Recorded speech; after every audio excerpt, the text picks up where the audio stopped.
Hello, friends. Did you know that nearly 80% of those who watch my videos aren't subscribed? If you enjoy the content, I'd truly appreciate it if you hit that subscribe button. It helps a lot. Also, don't forget to leave a like and share your thoughts in the comments. Your interaction not only supports the channel's growth, but also helps these stories reach more people. Thank you all for being here. By the way, where are you watching from? Let me know in the comments.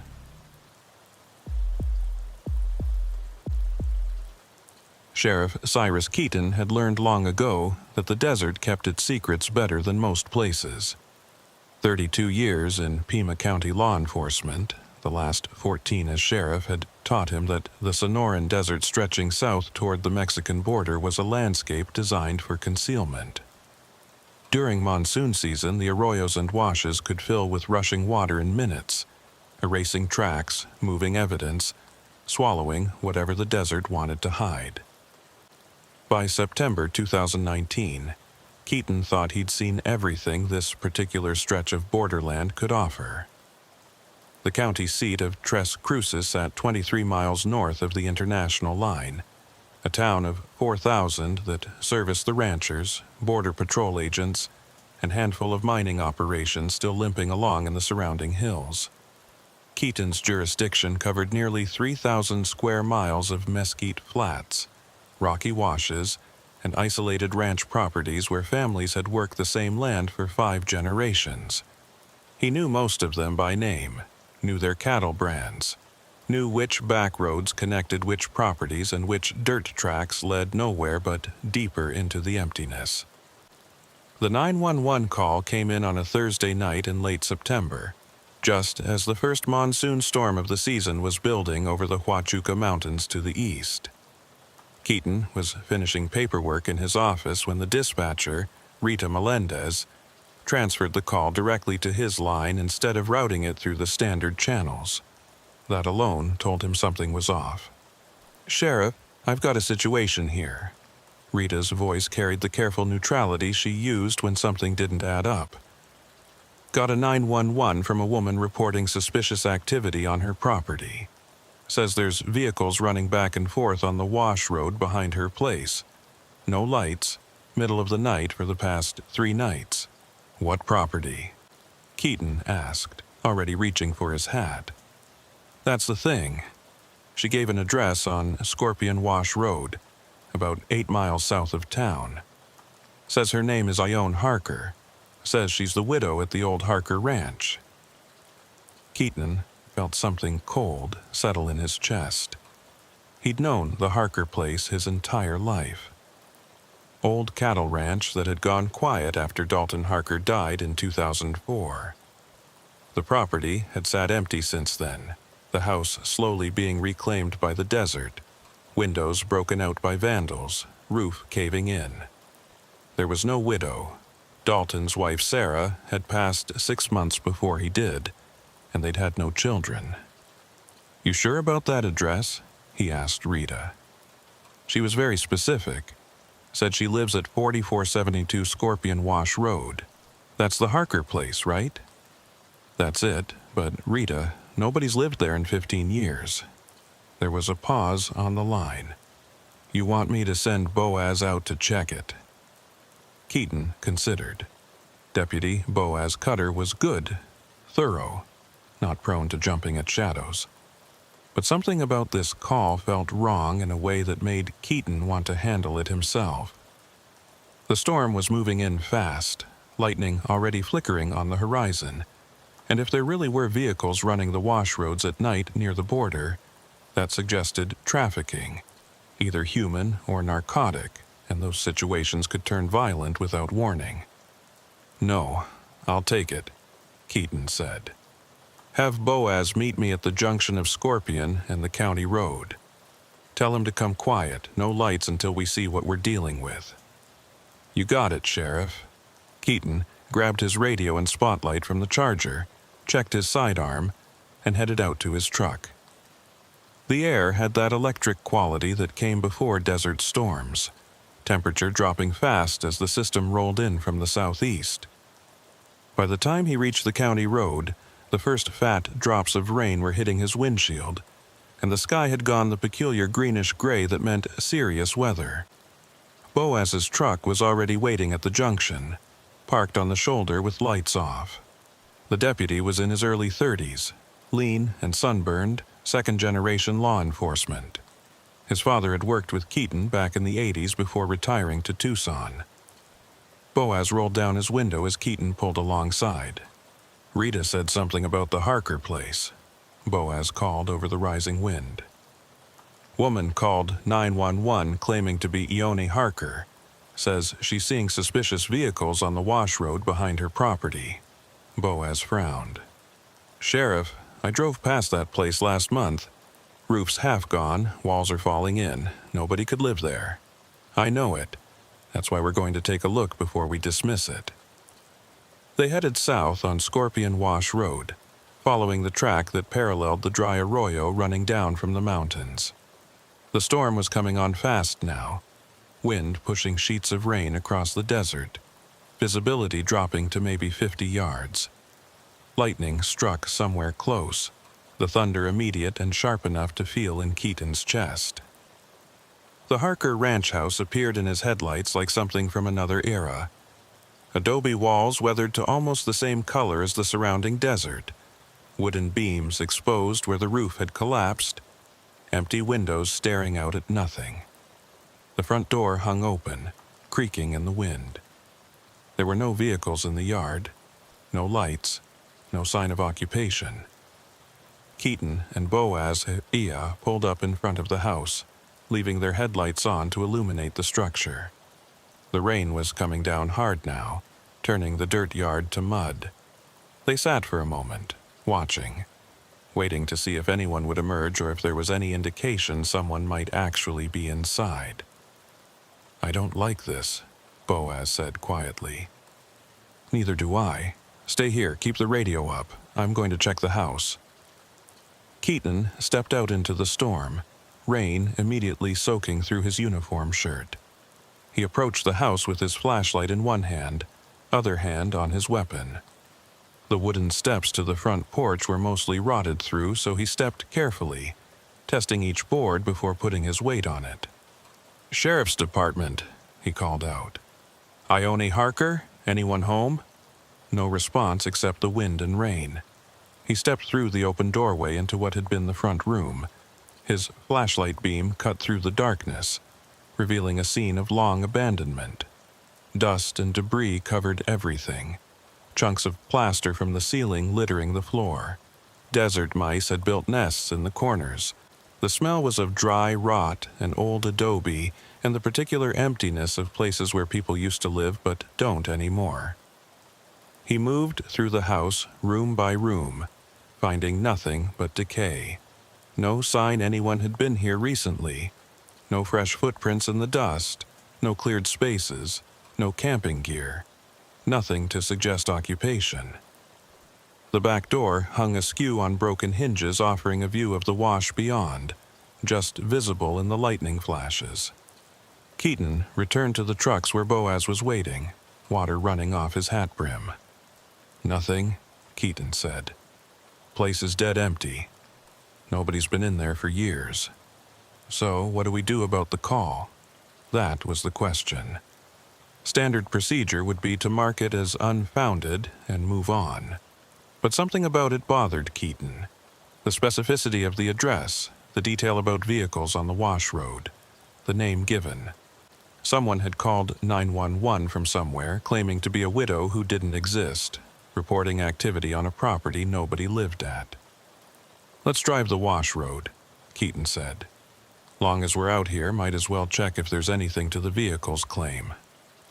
They took Keaton's truck, following the dirt track that ran parallel to the arroyo. The wash itself was starting to run, muddy water flowing down from the mountains. Not yet the violent flood it would become if the storm kept up, but getting there. The road was rough, designed for ranch trucks and not much else, winding between mesquite and creosote bush, occasionally cutting close to the wash bank. They'd gone maybe 2 miles when Boaz pointed ahead. "Sheriff, tire tracks." Keaton saw them too, fresh ruts in the mud where vehicles had passed recently, maybe within the last few hours. Multiple vehicles by the look of it, good-sized trucks from the width and depth of the tracks. They followed the trail another quarter-mile until the tracks veered off the road and down toward the wash itself, disappearing into the darkness and rain. Keaton stopped the truck and grabbed his spotlight, playing it across the area. The wash was about 30 feet wide here, banks steep and rocky. The water running through the center was maybe a foot deep and rising. On the far side, just visible in the spotlight beam, he could make out more tire tracks leading up the opposite bank and continuing south. "They're crossing the wash," Boaz said. "Running loads, has to be." Keaton knew he was probably right. This was classic smuggling route behavior, using the remote wash roads where Border Patrol couldn't easily monitor, timing runs with the weather when helicopter surveillance would be grounded. But something about the timing bothered him. The call had come in before the storm hit, claiming vehicles had been running for 3 nights.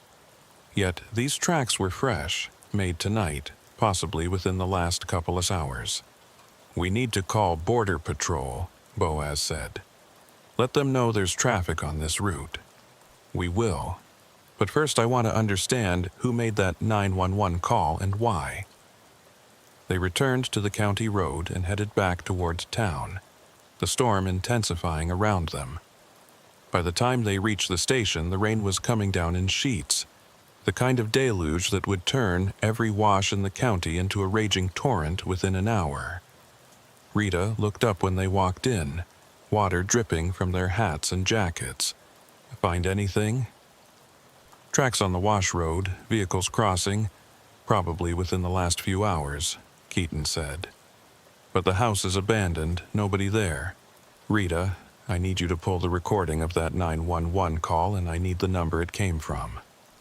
She pulled it up on her computer, and they listened to it together. The voice was female, older, with a slight tremor that suggested either fear or age, or both. The woman identified herself as Ione Harker, gave the specific address, and described seeing trucks running without lights on the wash road behind her property for 3 consecutive nights. She sounded entirely credible, entirely genuine. "Number shows as disconnected," Rita said, checking her screen. "It's an old landline that was assigned to the Harker property, but service was terminated in 2005. Keaton felt that cold sensation in his chest again. "Pull up the service records. I want to know when exactly that line was disconnected, and if there's been any activity on it since." While Rita worked, Keaton stood at the window watching the storm. Lightning was striking continuously now, turning the night into a strobe-lit nightmare. The wash that ran through town was already running bank to bank, muddy water carrying debris from up in the mountains. In a few hours, every low-water crossing in the county would be impassable. "Sheriff," Rita said quietly, "this is strange. Line was disconnected September 14th, 2005. That's 14 years ago, almost to the day. But according to these records, there was an attempt to place a call from that number tonight at 8:47 p.m.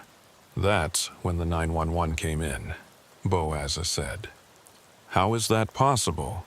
Keaton asked. "Can you call from a disconnected line?" "Technically, no.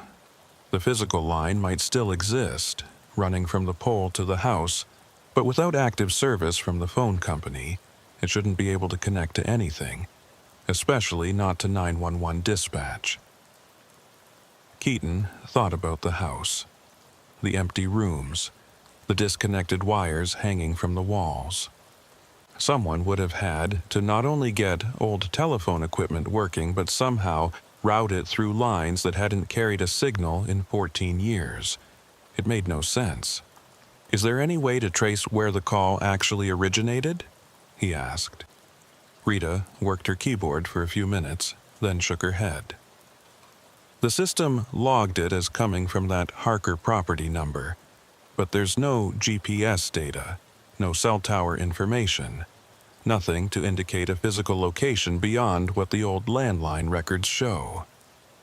They stood in silence for a moment, listening to the rain hammer against the station windows. Finally, Boaz spoke up.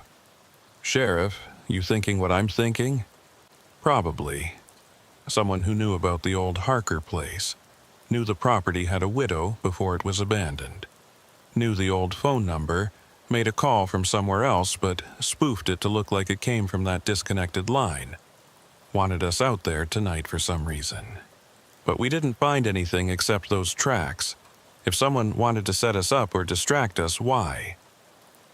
That was the question Keaton couldn't answer. They'd found evidence of trafficking activity on the Wash Road, which they would have been looking for anyway.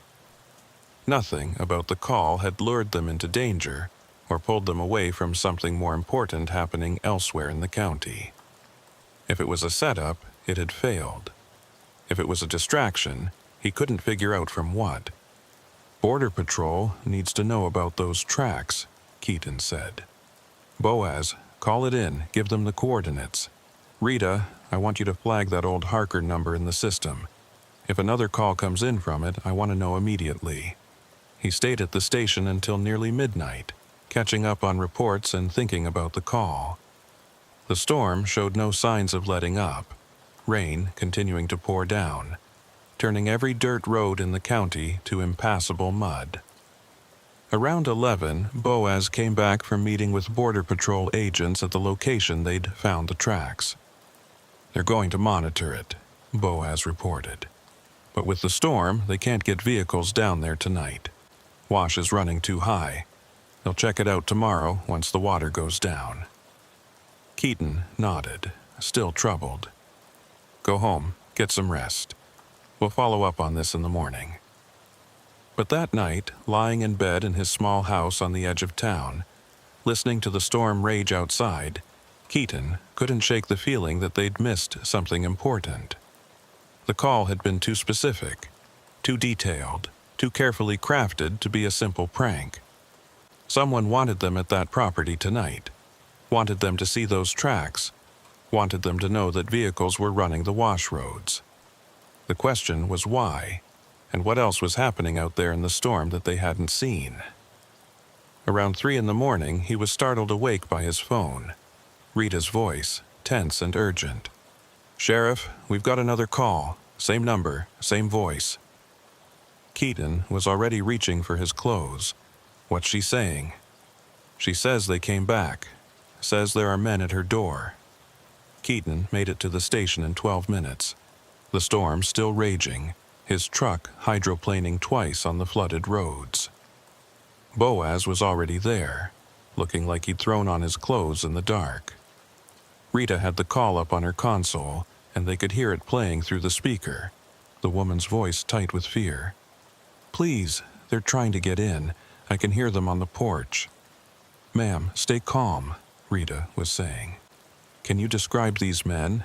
How many are there? I can't see them clearly. 3, maybe 4. They have flashlights. Please send someone." "Officers are on the way. Can you go to a back room and lock the door?" There was a pause, filled with static, and the sound of wind and rain. Then the woman's voice came back, quieter now, almost a whisper. "They've stopped trying the door. They're just standing out there, waiting." Keaton grabbed the microphone. "This is Sheriff Keaton. Ma'am, we were at your property earlier tonight. The house appeared abandoned. Can you tell me exactly where you are right now?" Another pause, longer this time. When the woman spoke again, her voice had changed subtly, becoming more distant. "You were here? You were here and you didn't see me?" "The house was empty, ma'am. Every room was empty. But I was here. I'm always here. Where else would I be?" Something in the way she said it made Keaton's skin crawl. Before he could respond, the line filled with a sound like wind rushing through a tunnel, and then it went dead.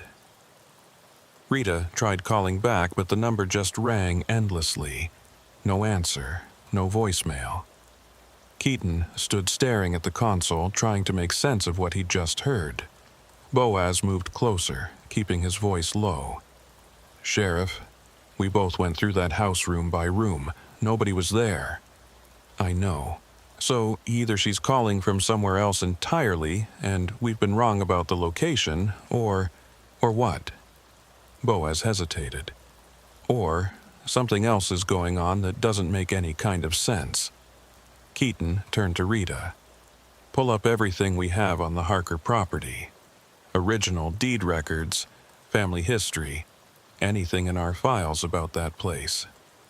While Rita worked, Keaton poured himself coffee from the station pot, his hands steadier than he felt. The storm was beginning to ease, rain letting up slightly, though the washes would stay flooded for hours yet. Through the window, he could see the first hints of dawn lighting the eastern sky, turning the storm clouds from black to charcoal gray. "Got something," Rita said. There was an incident report filed in August 2004, about a month before Dalton Harker died. Deputy responded to a disturbance call at the property. "What kind of disturbance?" "Report says shots fired. When the deputy arrived, he found Dalton Harker on his front porch with a rifle. Harker claimed there had been people on his property trying to break into his house. Deputy searched the area, found no evidence of intruders. Noted in the report that Harker seemed confused, possibly suffering from early dementia.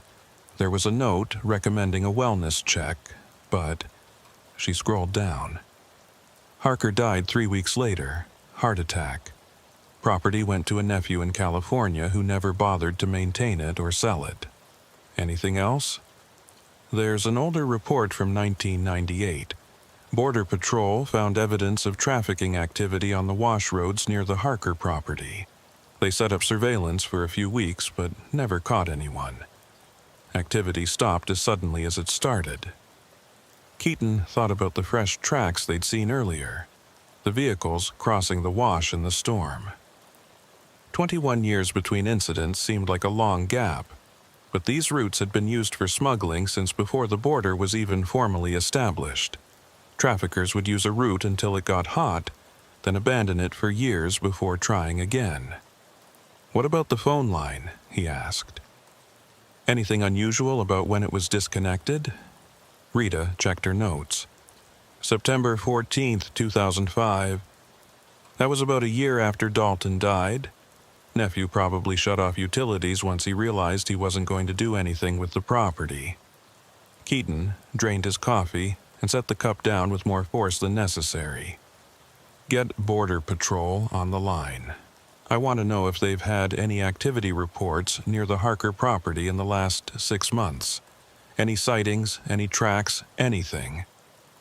While Rita made the call, Keaton walked to the window and watched the dawn come up over the desert.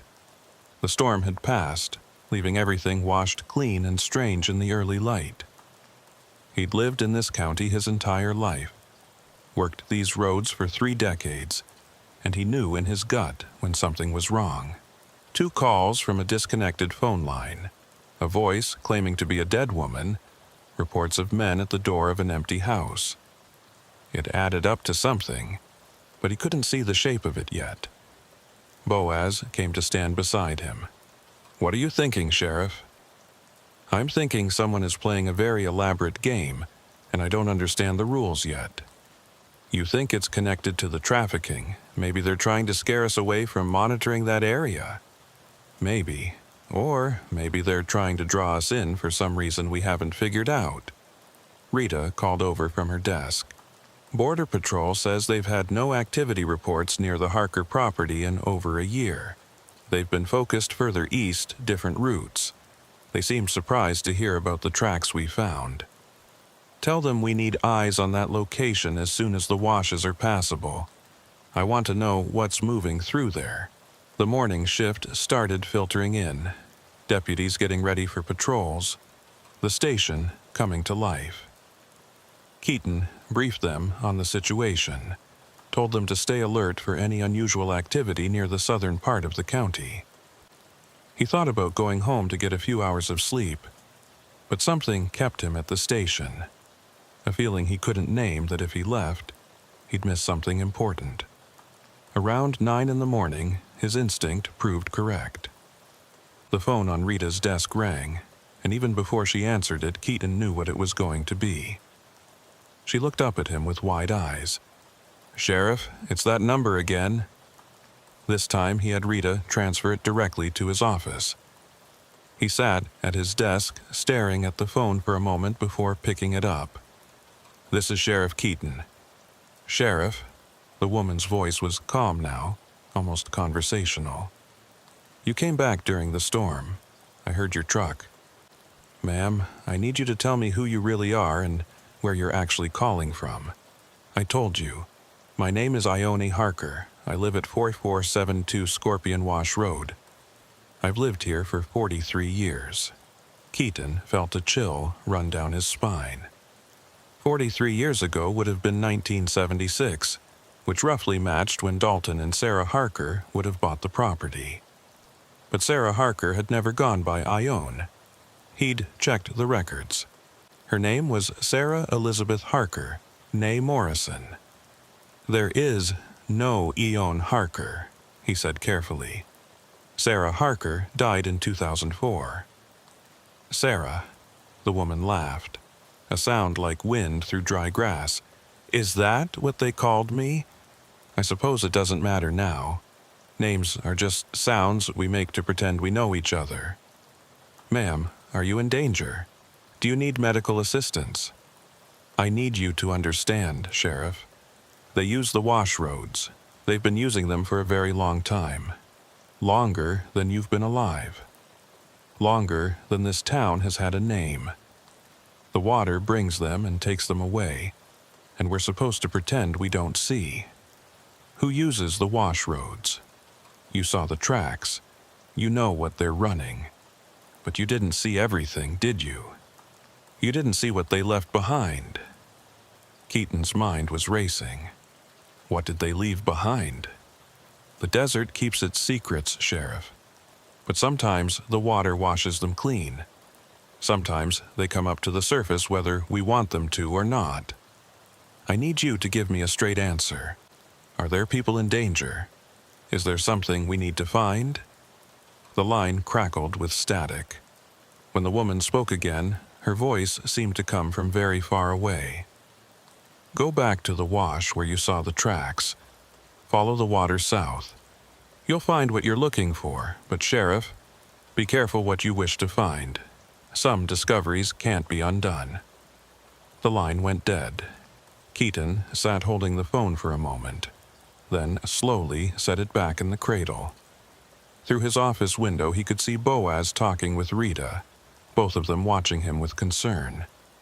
He stood up and walked out to join them. "Get your gear," he told Boaz. "We're going back to the Harker property. Sheriff, maybe we should wait for Border Patrol backup." "We're not waiting. That woman, whoever she is, knows something about what's happening out there. She's trying to tell us something, and I need to know what it is before anyone else gets hurt." The drive south took longer than usual, the roads still slick with mud, water standing in the low spots. They passed several other vehicles heading north. Ranchers and Border Patrol, everyone heading away from the borderlands after the storm. The sky was clear now, that impossibly deep blue that followed monsoon rains, the air scrubbed clean and smelling of creosote. When they reached the Harker property, Keaton pulled past it and continued to where they'd found the tire tracks the night before. In daylight, the scene looked different. The wash was still running, brown water churning through the channel, but not as violently as during the storm. The banks were lined with debris, torn mesquite branches, and chunks of foam, the detritus the flood had carried down from the mountains. They got out and walked to the edge of the wash, looking down at the water. The tracks they'd seen last night were mostly washed away, just faint impressions in the mud showing where vehicles had crossed. Keaton studied the opposite bank, trying to see what they might have missed in the darkness and rain. There, Boaz said, pointing downstream. "Is that what I think it is?" About 100 yards down, something pale was caught against a rock outcropping where the water had to bend around a curve in the wash. At first, Keaton thought it was just more debris, maybe a plastic tarp or a piece of insulation. But as he walked closer, moving carefully along the muddy bank, he realized with growing horror what he was looking at. It was a tarp, but it wasn't empty. The flood had partially unwrapped whatever was inside, revealing a human arm, the skin waxy and pale, fingers curled slightly as if grasping at something that wasn't there. The body had been wrapped carefully in plastic sheeting, and the blue tarp, weighted down with something, probably rocks. But the violence of the floodwater had torn it loose from wherever it had been buried and carried it downstream until it snagged on the rocks. "Jesus," Boaz said quietly, coming up beside him. "How long has that been in there?" Keaton didn't answer immediately. He was looking downstream, following the line of the wash with his eyes, thinking about what the woman on the phone had said. "Follow the water south. You'll find what you're looking for." "Call it in," he told Boaz. "State police, medical examiner, border patrol, everyone. And tell them to bring ground-penetrating radar and a full forensics team. I don't think this is the only one." While Boaz made the calls, Keaton walked further downstream, scanning both banks of the wash. The storm had scoured away months or maybe years of accumulated dirt and sand, exposing the raw earth beneath. Here and there he could see places where the bank had collapsed, revealing cross-sections of sediment layers. And in 2 more locations, he found what he'd been looking for and dreading. More bundles wrapped in plastic and tarps, partially exposed by the flooding, still mostly buried in the wash bank. One appeared to have been there for years. The tarp rotted and torn, what remained inside nothing but bones. The other was more recent, the plastic still intact, the shape inside unmistakably human. By noon, the wash was swarming with investigators. State police had set up a command post, and forensic teams were carefully excavating the bundles Keaton had found. The medical examiner, a stern woman named Dr. Margaret Rhodes, who Keaton had worked with for years, approached him as he stood watching the operation. "At least 5 so far," she said without preamble. "Maybe more once we do a complete survey of the area. Some of these have been here for decades, Sheriff. We're looking at a dumping ground that's been in use for a very long time. Can you tell me anything about the victims?" "Not until we get them back to the lab. But preliminarily, all adults, mix of male and female from what I can see. Some show signs of trauma. This wasn't natural death." Keaton turned to look back toward the Harker property, barely visible in the distance. Someone had been dumping bodies in this wash for years, probably decades, using the remote location, the seasonal flooding to hide and destroy evidence. The traffickers running loads through here would have known about it, maybe even contributed to it, and somehow a woman calling from a disconnected phone line had led them directly to it. "Dr. Rhodes, how quickly can you establish time of death on the most recent victim?" "Rough estimate, within the last month, maybe 2 weeks if the water temperature stayed cool." Keaton felt his stomach tighten. 2 weeks ago, a Border Patrol agent had found an abandoned pickup truck about 10 miles east of here. The agent had reported it as possible smuggling activity, vehicle used and dumped. But there had been blood in the truck bed, not much, but enough to suggest someone had been injured. They'd searched the area and found nothing. Assumed the injured person had been taken back across the border for treatment. "I need to make some calls," he told Dr. Rhodes, and walked back to his truck. The rest of the day was consumed by the investigation. More bodies were found as forensic teams worked their way along the wash. By late afternoon, the count was up to 11, spanning what appeared to be at least 30 years. Border Patrol brought in their intelligence analysts, and a grim picture began to emerge. This section of Wash had been used as a disposal site by whoever was running the trafficking routes in the area, a convenient way to get rid of problems, witnesses, competitors, or people who simply knew too much. As sunset approached, Keaton stood at the edge of the crime scene, watching the forensic teams work under portable lights. Boaz came over carrying 2 bottles of water, and they stood in silence for a moment. "Sheriff," Boaz finally said, "those phone calls. You think someone knew these bodies were here and wanted us to find them? I think someone knows a lot more than they're telling us. But who? And why now after all these years?" That was the question Keaton couldn't answer. He thought about the woman's voice on the phone, the strange things she'd said about the wash roads and the desert keeping its secrets. He thought about the abandoned Harker house and old Dalton Harker standing on his porch with a rifle, claiming there were intruders on his property. "I need to go back to that house," Keaton said suddenly.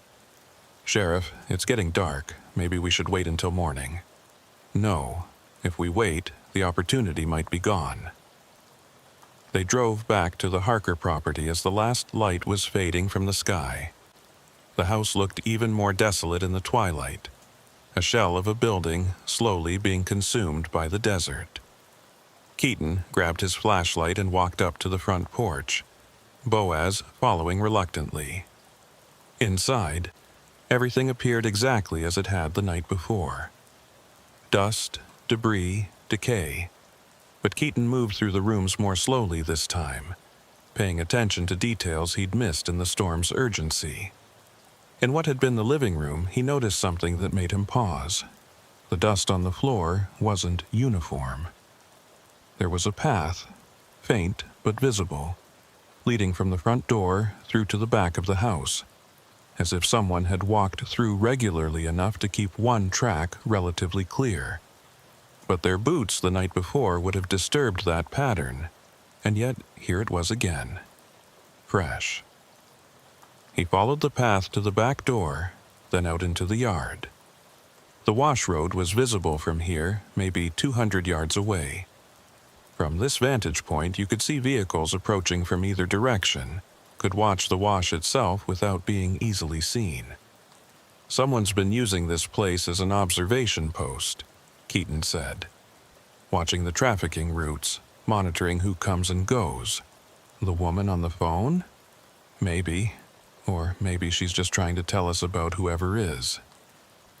They searched the property more thoroughly, using flashlights in the growing darkness. In an old storage shed behind the main house, Boaz found something that made them both stop cold. A sleeping bag, relatively new, and a small camp stove. Empty water bottles and food wrappers. Someone had been staying here, not in the house itself, but in this shed, hidden from casual observation. And on the ground next to the sleeping bag, wrapped in plastic to protect it from moisture, was an old landline telephone. Keaton stared at the telephone for a long moment before carefully picking it up with a gloved hand. It was an old rotary model, harvest gold plastic that had probably been popular in the 70s. The cord had been cut, leaving just a few inches of wire hanging from the base. Someone had taken care to protect it, wrapping it in multiple layers of plastic sheeting, sealing it against moisture and dust.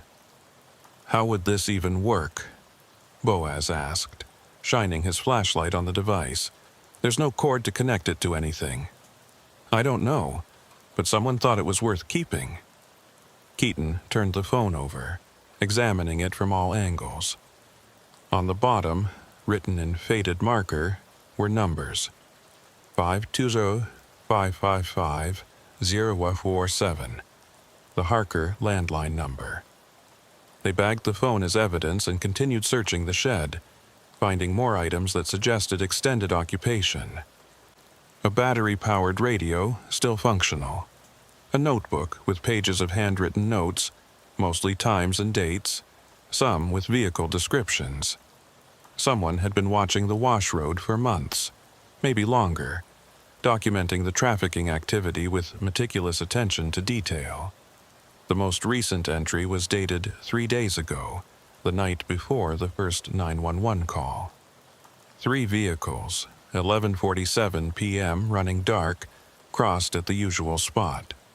Heard shots after they passed. Something wrong this time. "Sheriff," Boaz said quietly, holding up a photograph he'd found tucked into the notebook. It showed a woman, maybe in her 60s, standing in front of the Harker house when it had still been intact. She was thin, weathered by sun and desert wind, with steel-gray hair pulled back in a braid. The photo appeared to be several years old. Keaton studied the image. "This might be our caller, but who is she?" They took everything back to the station, where Rita was waiting despite the late hour. She'd been following the news about the bodies found in the wash, and her expression was grim when they walked in. "It's all over the radio," she said. "Reporters are already asking for a statement. What do you want me to tell them?" "Tell them we're conducting an ongoing investigation, and we'll release information as it becomes available. Standard response." Keaton set the evidence bags on her desk. "But what I really need is for you to look at this photo and tell me if you recognize this woman." Rita picked up the photo, squinting at it under the desk lamp. After a moment, her eyes widened slightly. "Sheriff, I think that's Ione Harker." Sarah Harker's first name was Sarah, not Ione. "I know, but there was an Ione Harker, Dalton's first wife. They were married in the late 70s, divorced in the mid-80s. I only know because my mother used to talk about it. She and Ione were friendly, used to get coffee sometimes in town. Mom said Ione left suddenly, just packed up and disappeared one day. Dalton married Sarah a few years later." Keaton felt pieces clicking together in his mind. "Your mother still alive?" "She's in an assisted living facility in Tucson. Early dementia, but she has good days and bad days. Can you call her in the morning? I need to know everything she remembers about Ione Harker. When she left, why she left, anything." They worked late into the night, processing evidence and coordinating with state police. Border Patrol intelligence confirmed that the wash road near the Harker property had been identified as a smuggling route as far back as the 70s, though activity came and went in cycles. The discovery of the bodies suggested it had also been used for something much darker. Around 2 in the morning, Keaton finally headed home. Exhausted, but too wired to sleep. He lived in a small adobe house on the north edge of Tres Cruces, a place he'd bought after his divorce 15 years ago. The house was dark and quiet, and he moved through it like a ghost, pouring whiskey he didn't drink and standing at the kitchen window looking out at the desert night. The phone rang, and he knew before picking it up who it would be. Sheriff Keaton. The woman's voice was calm, almost gentle. "You found them. All 11 so far. There might be more." "There are more. The wash goes a long way south. It's been taking them for 40 years. Keaton gripped the phone tightly. "I know who you are. Ione Harker, Dalton's first wife. You didn't disappear. You've been out there all this time, haven't you?" There was a long silence then. Softly, "Someone had to watch." Watch for what? To see what they were doing. To remember the people they threw away like garbage. To make sure that someday someone would know. "Why didn't you come forward? Why not report this years ago?" Who would have believed me? A divorced woman living in the desert, telling stories about bodies in the wash? They would have said I was crazy. Maybe I am crazy, Sheriff. Maybe that's what 40 years alone in the desert does to a person. Keaton thought about the shed behind the Harker house, the sleeping bag and camp stove, the notebooks full of observations. "You've been calling from that phone we found, the one with the cut cord. How?" Old telephone lines carry memory, Sheriff. They remember every conversation that ever traveled through them. Every desperate call, every plea for help.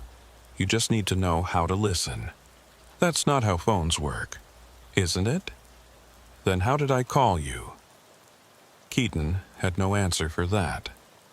He'd seen the disconnected line, seen the phone company's records. Yet, somehow, the calls had come through. I need you to come in. We need your statement, your testimony about what you've seen out here. I can't do that. Why not? Because they know I'm here now. They've known since the moment you found those bodies. And they're coming to make sure I don't tell you anything else. Who's coming? The traffickers. The ones who run the routes, yes, but also the ones who protect them. The ones who make sure the right people look the other way. You think this operation runs for 40 years without help from inside? Without people in uniforms making sure nobody looks too close? The accusation hung in the air between them. Keaton wanted to deny it. To say that no law enforcement officer in his county would be complicit in murder and trafficking. But he'd been doing this job long enough to know that corruption could exist anywhere. That money and fear could turn people into things they never thought they'd become. If what you're saying is true, then you're in danger right now. Let me send deputies to bring you in, keep you safe. Can you promise me they're not on the payroll? Can you guarantee that whoever you send isn't one of the ones who's been taking money to stay blind? Keaton wanted to say yes, but the words stuck in his throat. He trusted Boaz completely, would stake his life on the deputy's integrity. Rita had been with the department for 20 years, and he'd never had reason to doubt her. But beyond that, could he be absolutely certain? The county employed 30 deputies, half a dozen dispatchers, support staff. He knew them, had worked alongside them, but did he really know who they were when no one was watching? Then tell me where you are, he said. I'll come alone, just me. You can trust me. I don't know if I can trust anyone anymore, Sheriff, but I've been watching you. I've seen how you work, how you care about the people in this county. So I'm going to tell you something important, and I need you to listen carefully. I'm listening. 3 nights ago, when those vehicles crossed the wash during the storm, they were running a special delivery. Not drugs, not people. Something else, information. Files that prove who's been taking payments, who's been providing protection. Names, dates, amounts, everything needed to bring down the whole network. Where are these files? Hidden on the old Harker property. Buried in the desert where only I know where to look. That's why they're coming tonight. They know I'm the only one who can find it, and they need to make sure I can't tell anyone else. Keaton was already reaching for his keys. Stay where you are. I'm coming right now. No, Sheriff, if you come now, they'll see you. They're watching the roads, waiting. You need to wait until dawn. Come in from the east, through the BLM land, approach on foot. Come alone, or don't come at all. I can't promise your safety if I come alone. I've been keeping myself safe for 40 years. I can manage one more night. Dawn, Sheriff, east approach. Look for the smoke tree growing sideways out of the washbank. I'll meet you there. The line went dead. Keaton immediately tried calling back, but the phone just rang endlessly, hollow and empty. He stood in his dark kitchen, phone in hand, trying to decide what to do. Every instinct told him to head out there right now, to not leave a witness exposed and vulnerable. But another part of him, the part that had kept him alive through 3 decades of dangerous situations, warned him to think carefully about who he could trust. He called Boaz, waking the deputy from what sounded like deep sleep. I need you to do something for me, and I need you to not ask questions until after you've done it. Sheriff, what's going on? I need you to pull personnel files for everyone in the department. Cross-reference their bank records, property holdings, anything that might show unexplained income. Look for patterns, anything unusual. There was a pause. You think someone in the department is involved with what's happening out there? I think we need to know for sure that they're not. Can you do this quietly? I'll need authorization from the county administrator for some of those records. Then wake him up. This can't wait. After hanging up with Boaz, Keaton spent the next few hours going through his own files, looking for anything he might have missed over the years. Reports of suspicious activity near the wash roads, missing persons cases that had never been solved, traffic stops that had been called off or dismissed. He found more than he wanted to. Not proof of corruption exactly, but enough oddities and coincidences to suggest that someone, somewhere, had been protecting the trafficking operations. At 4:30 in the morning, Boaz called back. "Sheriff, I found something. Deputy Marcus Landry. He's been with the department for 8 years. Solid record, no complaints. But his bank records show regular deposits of $2,000 every month from an LLC registered in Mexico. Started about 6 years ago. Marcus Landry.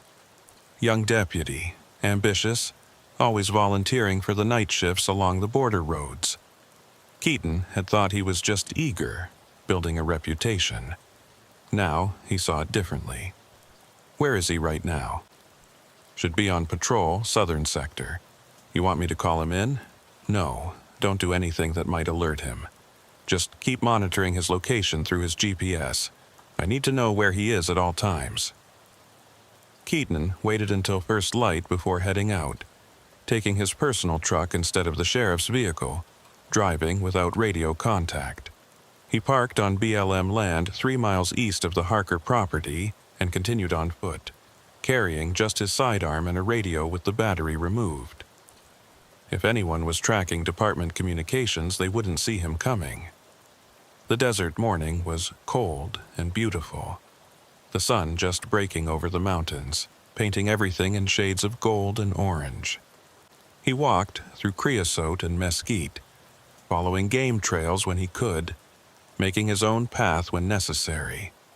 It took him nearly an hour to reach the wash, approaching from above so he could see the terrain before committing. The smoke tree was exactly where Ione had described, growing at an impossible angle from the wash bank, its gray-green branches reaching toward the water. Keaton worked his way down carefully, loose rocks sliding under his boots. The wash was still running from the storm, but lower now, just a trickle through the center channel. He waited by the smoke tree, scanning the area, seeing no sign of Ione or anyone else. The sun climbed higher, heat beginning to build. Keaton checked his watch. He'd been here 20 minutes. Where was she? Then he saw something that made his blood run cold. Fresh tire tracks coming down the wash from the north. Multiple vehicles leading to a spot about 200 yards upstream. And in the soft sand near the water's edge, he could see boot prints and drag marks leading toward a cluster of boulders. Keaton moved quickly but quietly, following the tracks. He found her behind the boulders, half hidden in the sand. Ione Harker, looking older than her photo, but unmistakably the same woman. She was lying still, and for a terrible moment he thought he was too late. Then he saw her chest rise and fall, shallow breaths. He knelt beside her, checking for injuries. There was blood on the side of her head, matted in her gray hair. She'd been struck, hard enough to knock her unconscious, but not hard enough to kill. Not yet. Her eyes flickered open, focusing on him with difficulty. "Sheriff," she whispered. "They came early. Knew I was going to talk. Don't try to move. I'm going to call for medical assistance." "No." Her hand gripped his arm with surprising strength. "No radio. They're listening. Marcus Landry, he's one of them." "I know. We found his bank records. There are others. I have names. The files, they're buried under the old windmill foundation on the property. 30 feet from the base, due north. Metal box 3 feet down." She coughed, and blood appeared at the corner of her mouth. "Get them, Sheriff." Make them pay for what they did to all those people. I will. But first, I'm getting you out of here. Too late for me. I've been living on borrowed time for 40 years. But you can finish this. You can give those people in the wash their names back. Let their families know what happened. Keaton heard something then. The sound of vehicles approaching from the south. Multiple trucks moving fast. He looked around desperately, trying to find cover, somewhere to hide. But the wash was open here. No good options. Whoever was coming would be here in minutes. Go, Ione said. Get to the property. Find the files, that's what matters. I'm not leaving you. Sheriff, if they catch you here, everything I've done for 40 years means nothing. Those files are the only proof. Without them, it's just the word of a crazy woman living in the desert. Go now, while you still can. The vehicles were getting closer. Keaton could see dust rising downstream. He had maybe 2 minutes before they arrived. 2 minutes to decide between staying with the dying witness or saving the evidence that could bring down a trafficking network. He made the choice every good cop hates. He squeezed Ione's hand once, then turned and ran, heading north along the washbank, using every bit of cover he could find. Behind him, he heard the trucks arrive, heard voices shouting. A gunshot cracked out, echoing off the wash walls, and he forced himself not to look back. He ran until his lungs burned, until the trucks were out of sight behind him. Then he climbed out of the wash and headed across the desert toward the Harker property. The morning sun beating down, knowing that somewhere behind him, a woman who had spent 40 years trying to bear witness to murder was paying the final price for doing the right thing. The old windmill was still standing, barely, its blades long since rusted into immobility. Keaton counted 30 feet north and started digging with his hands, clawing at the hard desert soil. 3 feet down, his fingers hit metal. He pulled out a weathered ammunition box, the kind soldiers used to use, sealed with tape. Inside were files, hundreds of pages of documentation. Bank statements, photographs of meetings, manifests, cargo lists, and names. Deputy Marcus Landry was just the beginning. There were others, some in law enforcement, some in border services, some in positions Keaton had never suspected. A network spanning decades, protecting the trafficking routes, ensuring the bodies in the wash stayed hidden. He was still reading when he heard vehicles approaching the Harker property. He grabbed the box and ran toward his truck. 3 miles of desert to cover with no cover, and hunters closing in behind him. This was going to be close. Keaton ran through the desert with the ammunition box clutched against his chest, the morning sun already turning the landscape into a furnace.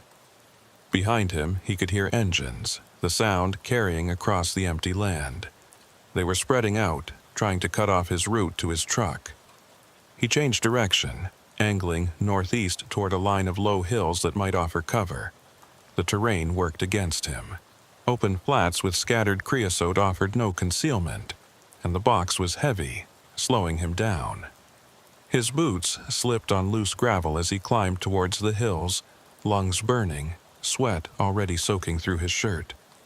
He was 54 years old, not the young deputy who used to run these badlands for sport. Age and desk work had taken their toll. He made it to the hills and dropped behind a rock outcropping, gasping for air. From this vantage, he could see 3 trucks fanned out below, systematically searching the desert. One of them was a sheriff's department vehicle, Marcus Landry's unit. The other 2 were civilian trucks, the kind ranchers used, which meant this went beyond one corrupt deputy. This was organized, coordinated. Keaton pulled out his phone, hoping for a signal. Nothing. He was in a dead zone, miles from the nearest tower. The radio in his truck would work, but the truck was 2 miles away through open desert, and they were between him and it. He needed another plan. He opened the ammunition box and started pulling out files, photographing pages with his phone even though he had no signal to send them. If they caught him, at least the evidence would be on the device, recoverable later. He worked quickly, capturing account numbers, photographs, handwritten notes. The scope of the corruption was staggering. Monthly payments going back 15 years to at least 6 different law enforcement officials, not just in his department but in Border Patrol and even the county prosecutor's office. One document made him stop cold. A ledger of sorts, listing dates and amounts next to initials. Most he didn't recognize, but one set made his stomach turn. CK, declined, monitored. His own initials. They'd approached him at some point, or at least considered it, then decided to simply watch him instead. How long had they been monitoring him, making sure he didn't get too close to the truth? A voice called out from below, echoing off the rocks. "Sheriff Keaton, we know you're up there. Let's talk this through like reasonable people." He recognized the voice. Marcus Landry. Young, ambitious Marcus who always volunteered for border patrols, who knew the wash roads better than anyone. Of course he did. He'd been protecting them. Keaton said nothing, continuing to photograph documents. His phone showed 127 pictures captured. Not everything, but enough. Enough to bring down the network if he could get it to the right people. The question was who the right people were when the corruption ran this deep. "Sheriff, you've got maybe an hour before you die of heat stroke out here. It's going to be 95 degrees by noon, and you've got no water. Come down, let's talk about this. Nobody else has to get hurt." "Like Ione Harker?" Keaton called back. "Is she going to be okay?" Silence for a moment, then, "She made her choice. 40 years she could have kept her mouth shut, lived her life. She chose to interfere. She chose to document murder. She chose to not understand how things work out here. Some activities exist in a gray area, Sheriff. Always have, probably always will. Smart people recognize that and stay out of the way." Keaton finished photographing the documents and carefully replaced them in the box. His phone battery was at 38%. Even if he got a signal, he'd need to conserve power. He checked his weapon. 15 rounds in the magazine, 1 in the chamber. Against 3 trucks full of people, it wouldn't be enough for a firefight. He'd have to be smarter than that. The rock formation he was hiding in had a crack running through it, a narrow crevice that looked like it might go deeper into the hillside. Keaton squeezed through, finding that it opened into a small cavity, barely large enough for a person. Desert animals had used it, the floor covered with old scat and bones. But it was concealment, and right now that was more valuable than comfort. He wedged himself into the space and waited. The heat was building fast, the rocks already warm to the touch. In a few hours, this cavity would be an oven. But he didn't need a few hours, he just needed them to make a mistake. He heard them climbing the rocks, boots scraping on stone, voices calling to each other. They were spreading out, searching systematically. Professional, careful. These weren't panicked criminals. These were trained people who knew what they were doing. A shadow passed across the opening of his hiding spot. Someone was right outside. Keaton held his breath, pressed against the hot rock, the ammunition box wedged behind him. The shadow moved on. He heard Marcus's voice, closer now. "He's not up here. Must have kept moving, trying to get to his truck." "Check the washes," another voice said. He might have dropped into one for cover. In this heat, he'd be dead in an hour. Then we wait him out, post someone at his truck, someone watching the road back to town. He has to come out eventually, and when he does, we end this. They withdrew, boots clattering back down the rocks. Keaton waited a full 20 minutes before emerging from his hiding spot, every muscle cramped and protesting. From his vantage, he could see one truck parked near where his vehicle was hidden. The other two had moved off, presumably to watch other approaches. He had the ammunition box and his phone full of evidence, but he was trapped. The smart play would be to wait until dark. Use the cover of night to slip past them. But that was 10 hours away. 10 hours in this heat with no water, and 10 hours for them to call in more help or decide to bring dogs to track him. His radio. They'd taken it from his truck, of course, but there might be another option. He thought about the old telephone, the impossible calls from a disconnected line. Ione had said something about phone lines carrying memory, about knowing how to listen. He'd dismissed it as the ramblings of someone who'd spent too long alone in the desert. But the calls had been real. The phone had worked despite every technical reason it shouldn't. There was an old phone line that ran through this area, strung decades ago to connect remote ranch properties. Most of the poles were down, but some still stood, wire sagging between them, connected to nothing. Keaton had seen them 100 times and never thought twice about them. He worked his way along the hillside, staying low, until he spotted a pole still standing about a quarter-mile away. The wire attached to it drooped to the ground, disappearing into the sand. Probably severed, but maybe, if Ione was right about the lines carrying memory, maybe there was something there he could use. It took him 40 minutes to reach the pole, moving from cover to cover, constantly checking for the trucks. The wire was old, sun-damaged, but when he brushed away sand, he found it still intact, running underground toward the next pole. He had no equipment to tap into it, no way to access whatever impossible connection Ione had used. But he had his phone. He opened the camera, switched to video, and started recording. My name is Sheriff Cyrus Keaton, Pima County, Arizona. Today is September 24th, 2019. I'm being hunted by members of a trafficking network that includes law enforcement officers from my own department. I have evidence of corruption spanning 15 years, including bank records, photographs, and documents linking multiple officials to organized crime.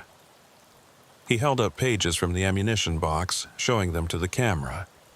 If I don't make it out of here, this video and the photographs on this phone represent the only surviving evidence. He continued recording, naming names, describing the bodies in the wash, explaining about Ione Harker and the 40 years she spent documenting murder while everyone looked away. When he finished, the video was 18 minutes long and his phone battery was at 19%. He had no signal to upload it anywhere. The video existed only on this device. If they caught him, they'd destroy it, and everything Ione had died for would be lost. He needed to hide it. Somewhere it might be found later, by someone who'd know what to do with it. The old phone line wire gave him an idea. He wrapped the phone in plastic from one of the evidence bags, then dug down to where the wire ran underground. Using his knife, he cut away a section of the wire's insulation and wrapped the phone package tightly to the bare metal, then reburied it. The wire would act as a marker, something searchers might follow if they came looking for evidence later.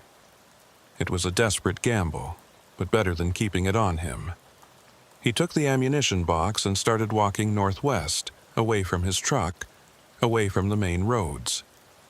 If he could reach the highway, he might be able to flag down help. It was 12 miles through open desert, in 100-degree heat, with no water. He'd probably die trying, but at least the evidence was hidden, cached underground with an impossible telephone system that had somehow carried a dead woman's voice across disconnected lines. He made it 4 miles before they caught up with him. The truck came from the north, cutting him off, and he was too exhausted to run anymore. Marcus Landry got out, along with 2 other men Keaton didn't recognize. They weren't pointing guns. Not yet. "Sheriff," Marcus said, almost sadly, "you really should have stayed out of this." "Can't do that. It's not who I am." "Yeah, I know. That's what the note said about you. Too honest, too dedicated. They knew you'd never take money." That's why we had to watch you so carefully all these years." Keaton lowered the ammunition box to the ground, too tired to hold it anymore. "You know this ends badly for you. People know I came out here. When I don't come back, they'll search. They'll find your truck and signs of a confrontation with traffickers. Tragic story. Sheriff died in the line of duty trying to stop a smuggling operation. You'll get a nice funeral, maybe a building named after you. And the bodies in the wash? Those will stay exactly what they were yesterday. Unidentified remains from trafficking violence. Terrible, but not surprising given the location. The investigation will stall out, like these things do." One of the other men spoke up, nervous. "We need to move. Someone could come." "Nobody comes out here," Marcus said. "That's why it works." He turned back to Keaton. "Where's your phone?" "Lost it." "Sheriff, we saw you taking pictures up in the rocks. Where is it?" Keaton said nothing.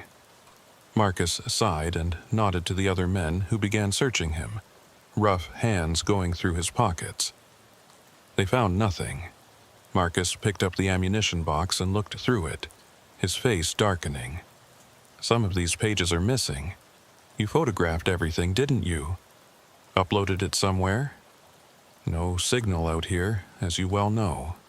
But you tried. Where's the phone, Sheriff?" When Keaton still didn't answer, Marcus pulled his weapon. "Last chance. I don't want to do this, but I will." Keaton thought about Ione Harker, spending 40 years in the desert, watching evil happen and carefully documenting it, knowing she might never live to see justice. He thought about the 11 bodies in the wash, people who'd been thrown away and forgotten. He thought about Rita's mother, who'd been friends with Ione before she disappeared, and about Boaz, who right now was probably finding all the rest of the evidence needed to bring these people down even without the phone. "You're going to shoot a sheriff in broad daylight?" Keaton said. "That's bold, even for you. We're going to report that you were killed by traffickers. Your body will tell that story. It's unfortunate, but these things happen on the border. Except Boaz knows I came out here alone. He knows about you, Marcus. He's got your bank records. Even if you kill me, this is done." Marcus's expression flickered. Doubt, uncertainty. "You're lying. Call him. Ask him what he found last night going through personnel files." The hesitation in Marcus's face was enough. Keaton moved, not toward Marcus, but toward the truck. He didn't make it 3 steps before the shot rang out, the impact spinning him around, dropping him to the hot sand. Pain exploded in his left shoulder, but he was alive, still conscious. He'd been shot before, knew he had minutes before shock set in. Marcus was standing over him, weapon still raised. "Where is the phone?" Keaton smiled, tasting blood. "Buried, where you'll never find it. But someone will, eventually. Might be tomorrow, might be 10 years from now. But they'll find it. And when they do, your name is all over that video." He saw the calculation in Marcus's eyes. Kill him now, and the phone stays hidden, possibly forever. But if anyone came looking, if Boaz really did have evidence, there would be questions Marcus couldn't answer. The deputy was trapped, and he knew it.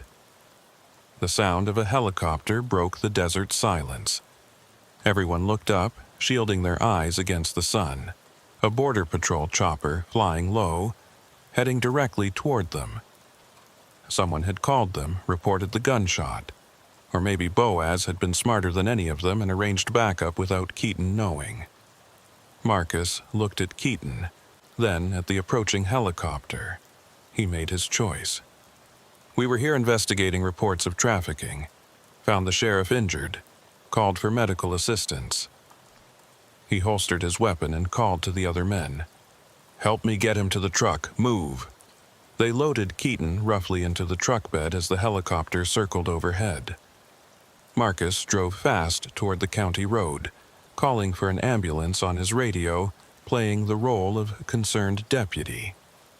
Keaton drifted in and out of consciousness, pain from his shoulder mixing with exhaustion and dehydration. He woke up 3 days later in a hospital in Tucson. Boaz was sitting beside his bed, looking like he hadn't slept since the incident. Rita was there too, her face tired and drawn.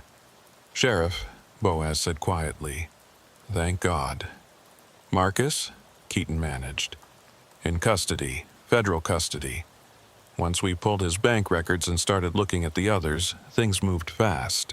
5 arrests so far, including someone from the prosecutor's office. The FBI is handling it now." "My phone. Did you find my phone?" Boaz and Rita exchanged glances. "No phone, Sheriff. We searched the entire area, used dogs, ground-penetrating radar. If it's out there, we couldn't locate it." Keaton closed his eyes. The evidence was still hidden, wrapped around an old phone line that might or might not carry impossible signals from dead women who refused to stop bearing witness. Maybe someone would find it someday. Maybe it would stay buried forever. "The bodies?" he asked. 15 total once they finish the excavation. Medical examiner is working on identifications. It'll take months, maybe years, but families will get answers eventually. "And Ione Harker?" Rita's eyes filled with tears. "We found her in the wash. Medical examiner says she'd been dead about 2 hours when we got there. Sheriff, I called my mother, asked her about Ione. Mom said she was the strongest person she ever knew.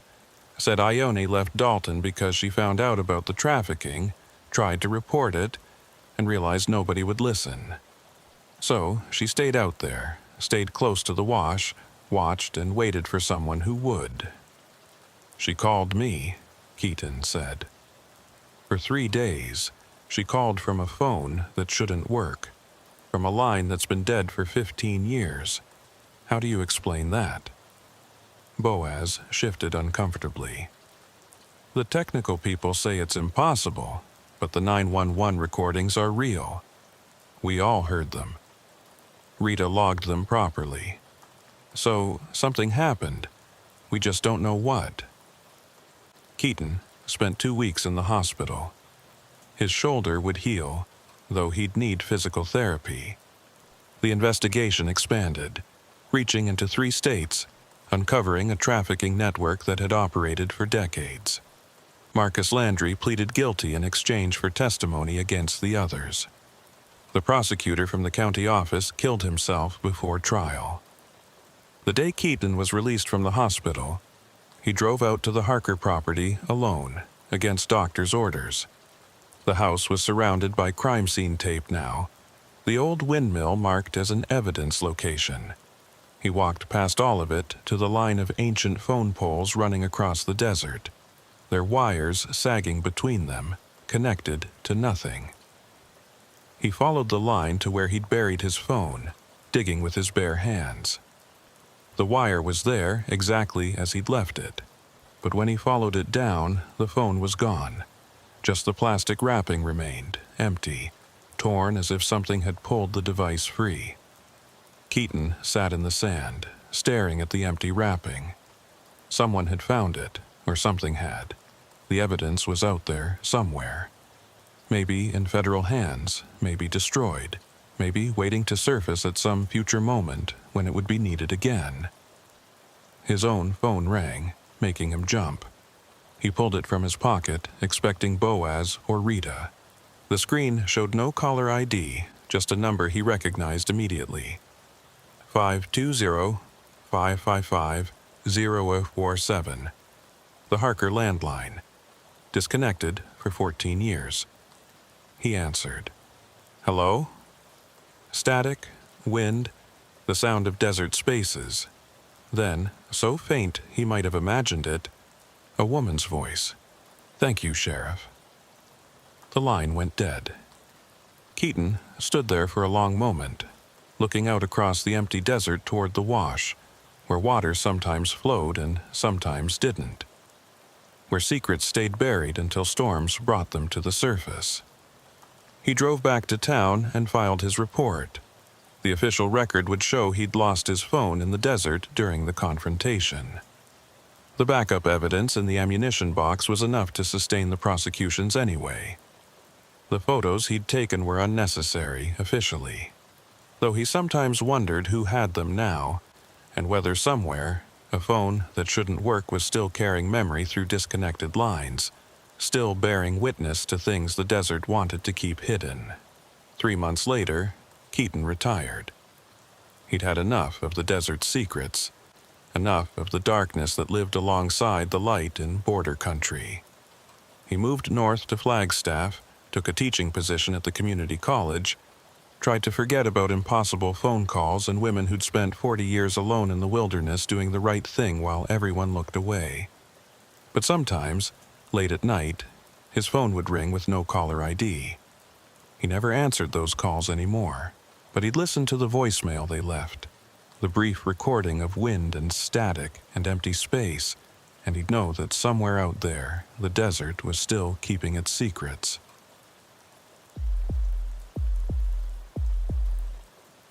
Sheriff Ward Tully had driven Highway 89 through the high plateau country north of Flagstaff more times than he could count. 37 years old, 8 years as sheriff of Coconino County's northern district. He knew every curve and straightaway of the 2-lane blacktop that cut through ponderosa pine and volcanic rock formations. The elevation here ran between 6,000 and 7,000 feet, high enough that winter came early and stayed late, where summer thunderstorms built up over the San Francisco peaks and rolled across the plateau with biblical fury. It was October 2018, and the aspens were turning gold against the dark green of the pines. Tully was heading back to the county seat of Cameron after checking on a domestic disturbance call at one of the isolated ranches that dotted the landscape.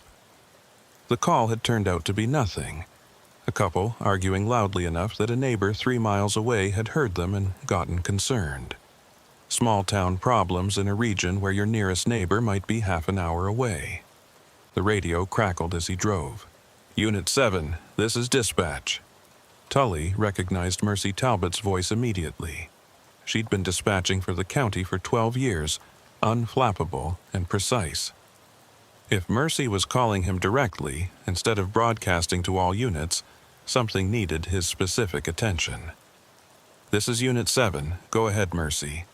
"Ward, I've got a civilian on the line reporting an abandoned school bus on Highway 89, about 15 miles north of your current position.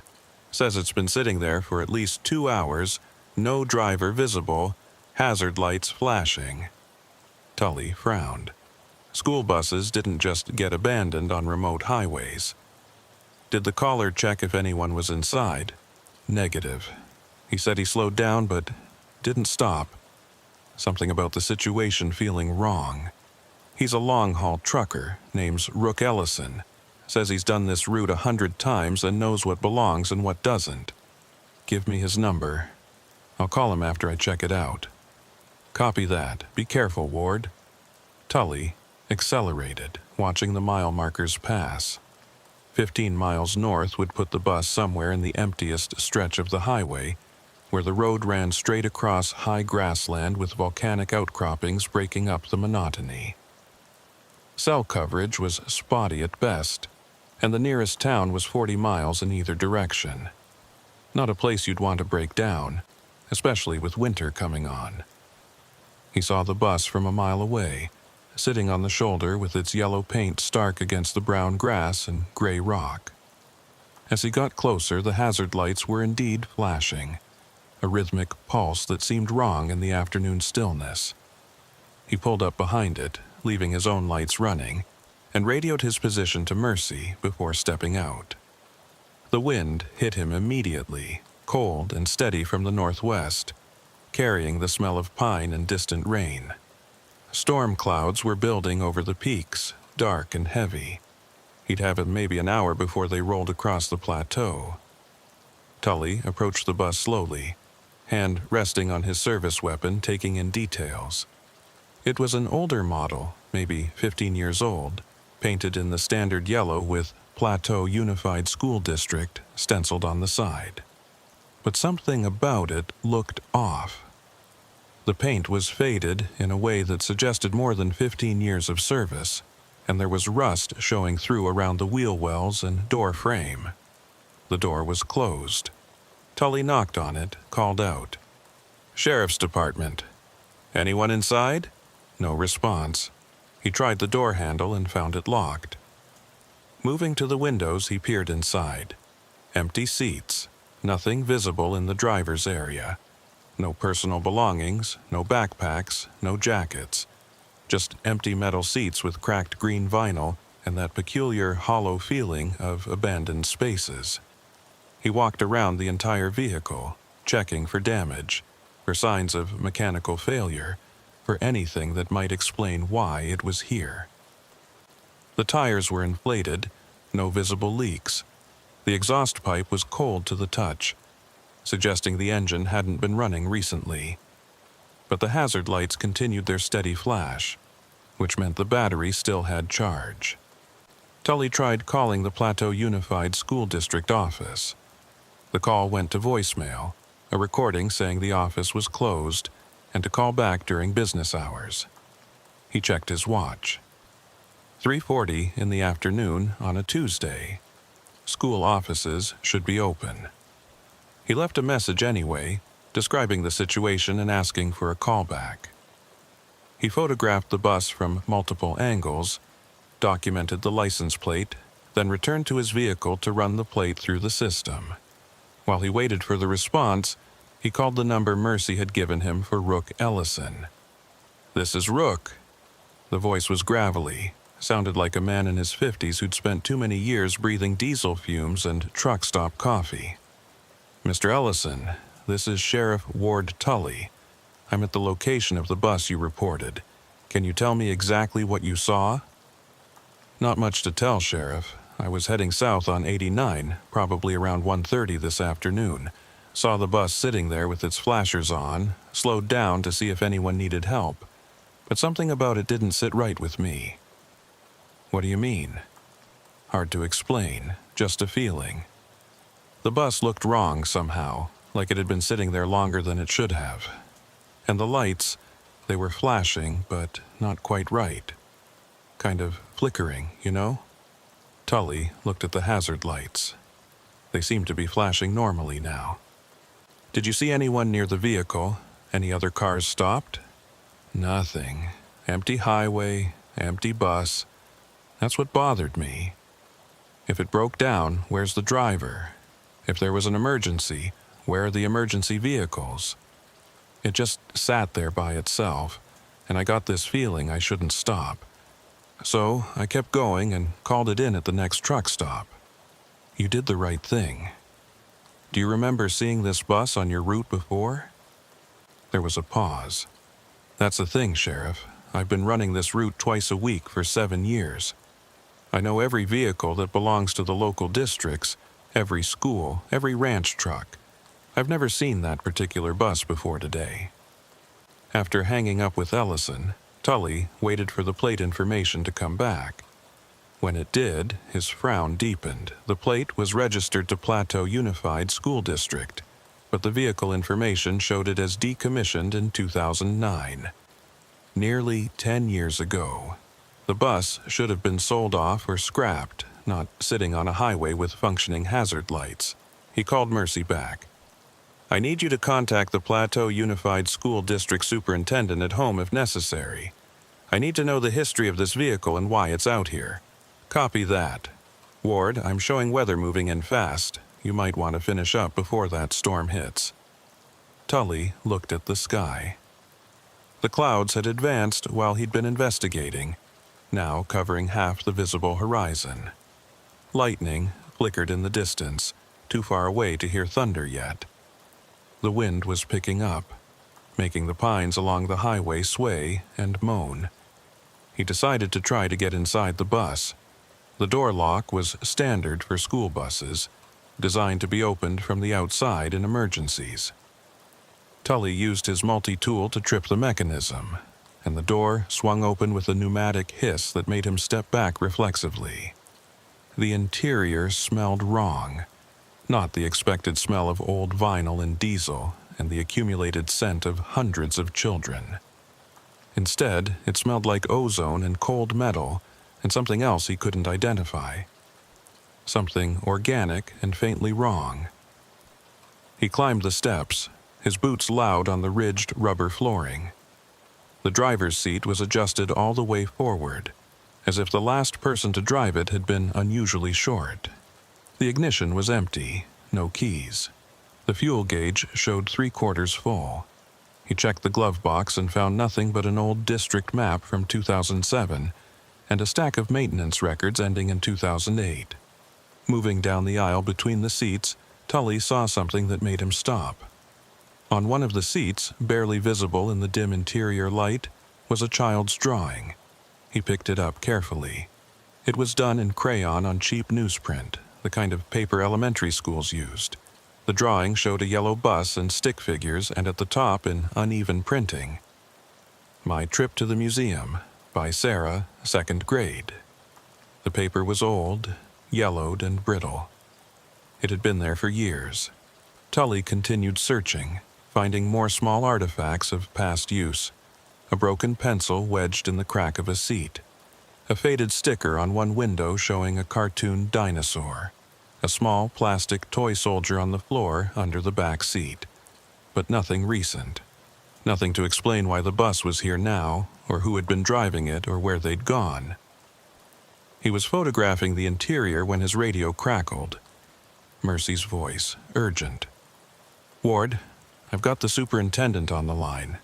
He says that bus was sold to a private buyer in 2009. Some guy who wanted it for a conversion project, turning it into an RV or something. Paid cash, towed it away. The district hasn't had contact with it since." Did he remember the buyer's name? "Hang on." A pause. The sound of muffled conversation. Then Mercy came back. "Name was Garrett something. The superintendent is looking for the bill of sale paperwork. He'll call you back." Tully stepped off the bus and walked around it again, this time looking for any indication of the conversion work. But the exterior was unchanged. Still looked exactly like a school bus.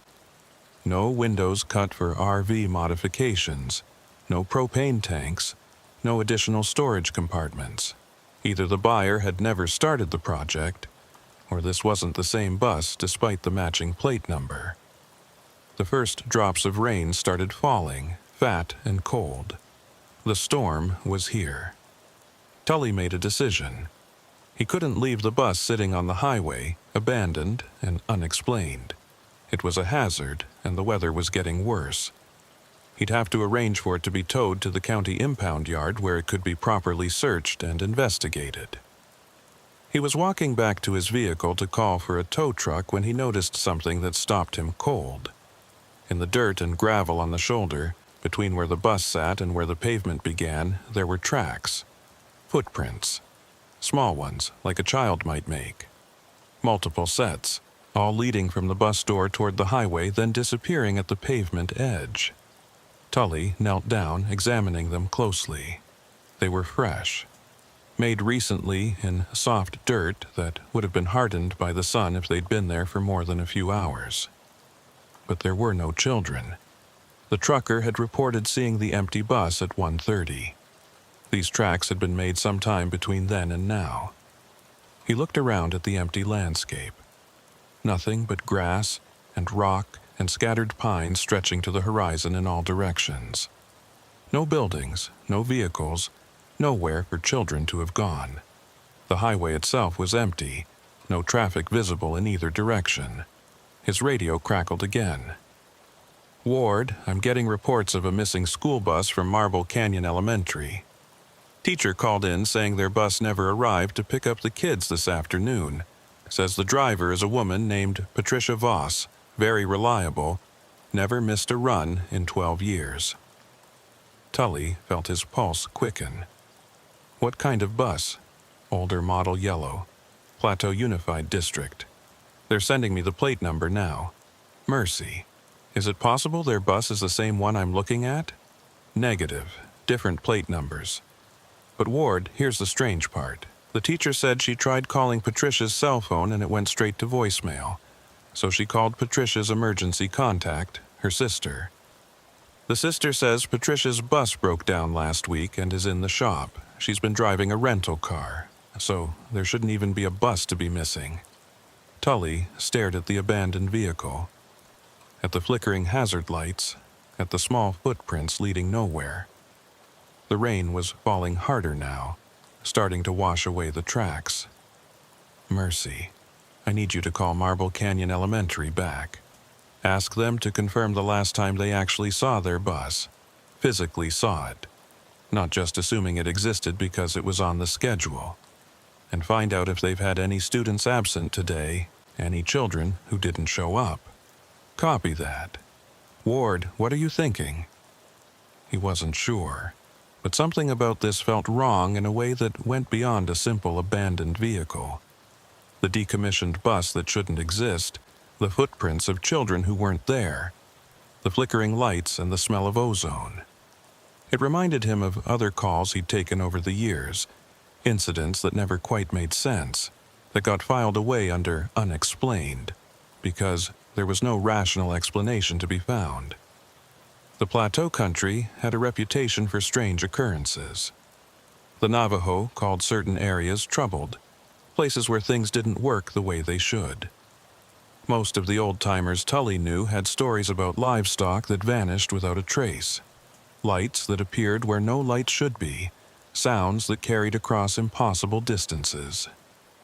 Tully had always filed such stories under local color, the kind of folklore that grows up in isolated places where the land is harsh and distances are vast. But standing here in the rain, looking at an impossible bus and vanishing footprints, he found himself wondering if maybe the old-timers knew something he didn't. The radio crackled. Ward, I've got something. Marble Canyon Elementary confirms their bus was scrapped 3 years ago. They've been contracting with a private company for student transport since then.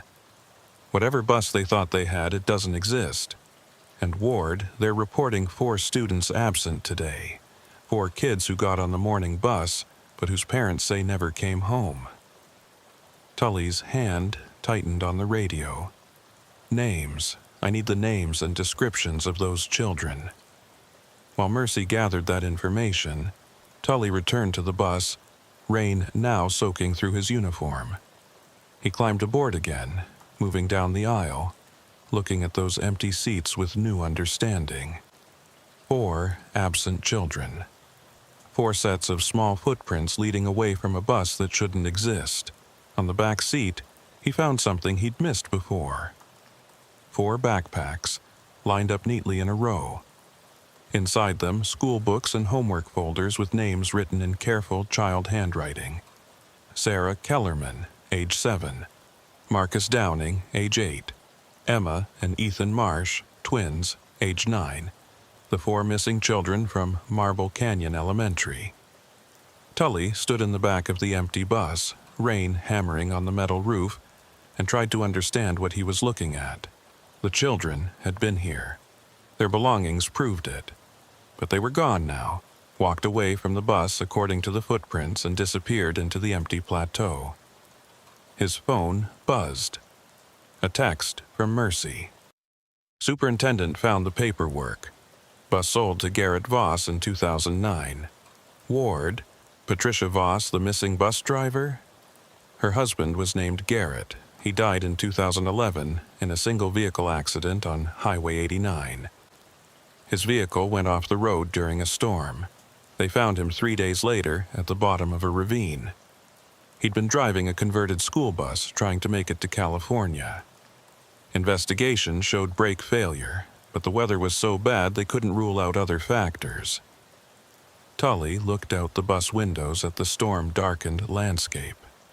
A school bus driven by a dead man's widow, picking up children who shouldn't have gotten on it. An impossible vehicle appearing on a highway in the exact area where the driver's husband had died 7 years ago. He radioed for backup, for search teams, for everyone available. 4 children were missing, and he had no idea where they'd gone or how to find them. But as he stood there in the empty bus, he heard something that made his skin crawl.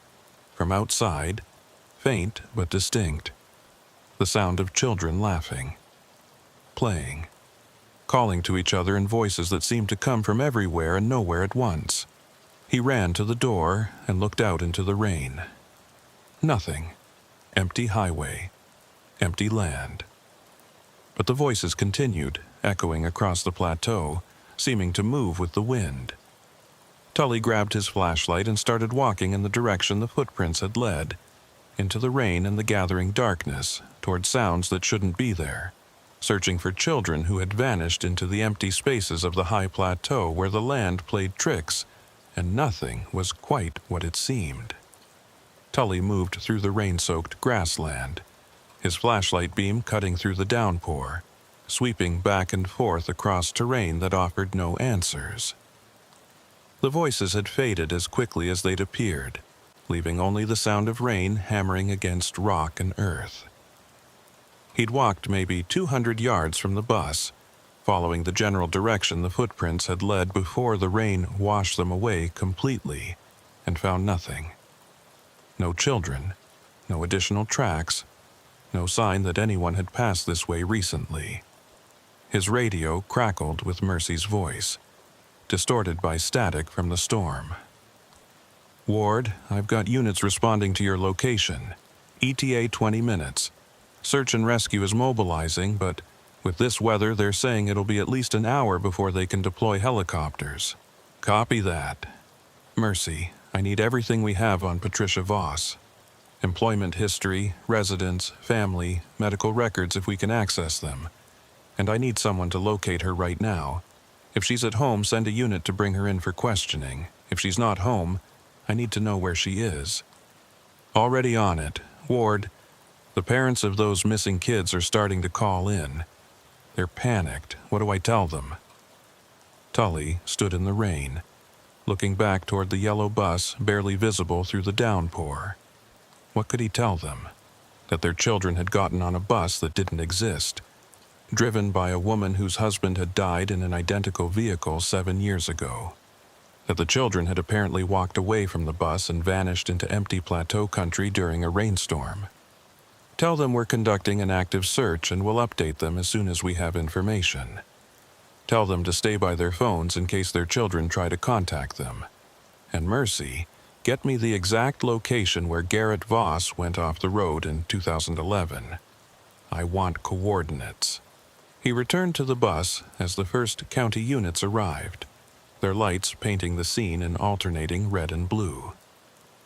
Deputy Frank Sutherland emerged from his vehicle, a bulky man in his 50s who'd worked the plateau country longer than Tully had been alive. Behind him came Deputy Carla Martinez, young and sharp-eyed, only 2 years on the force but already proving herself capable.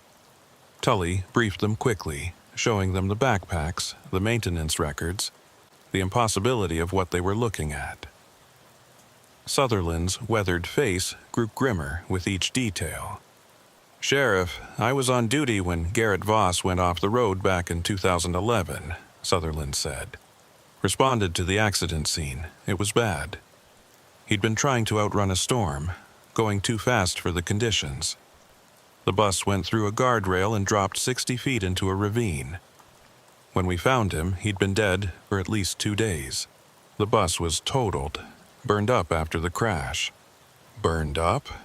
Tully looked at the pristine yellow vehicle sitting in front of them. "You're sure?"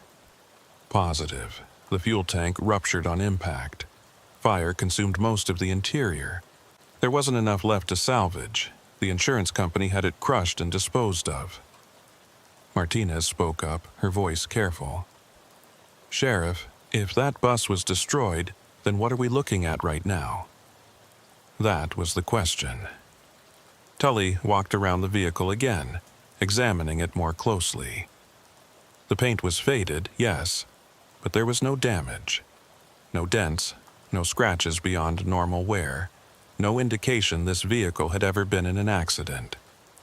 The VIN plate on the dashboard matched the registration. By every physical measure, this was the same bus that had been decommissioned in 2009 and sold to Garrett Voss.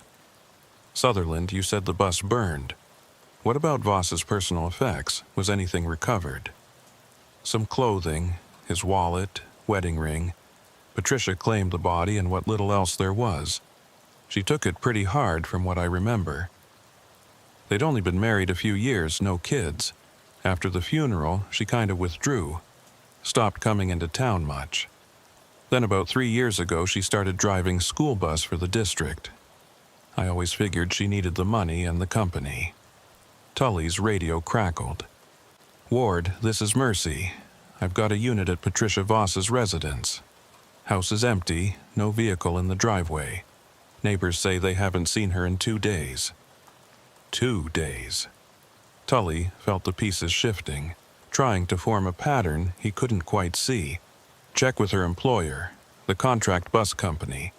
Find out when she last reported for work. While they waited for that information, more units arrived. The highway was becoming crowded with emergency vehicles, their lights reflecting off the rain-slicked pavement.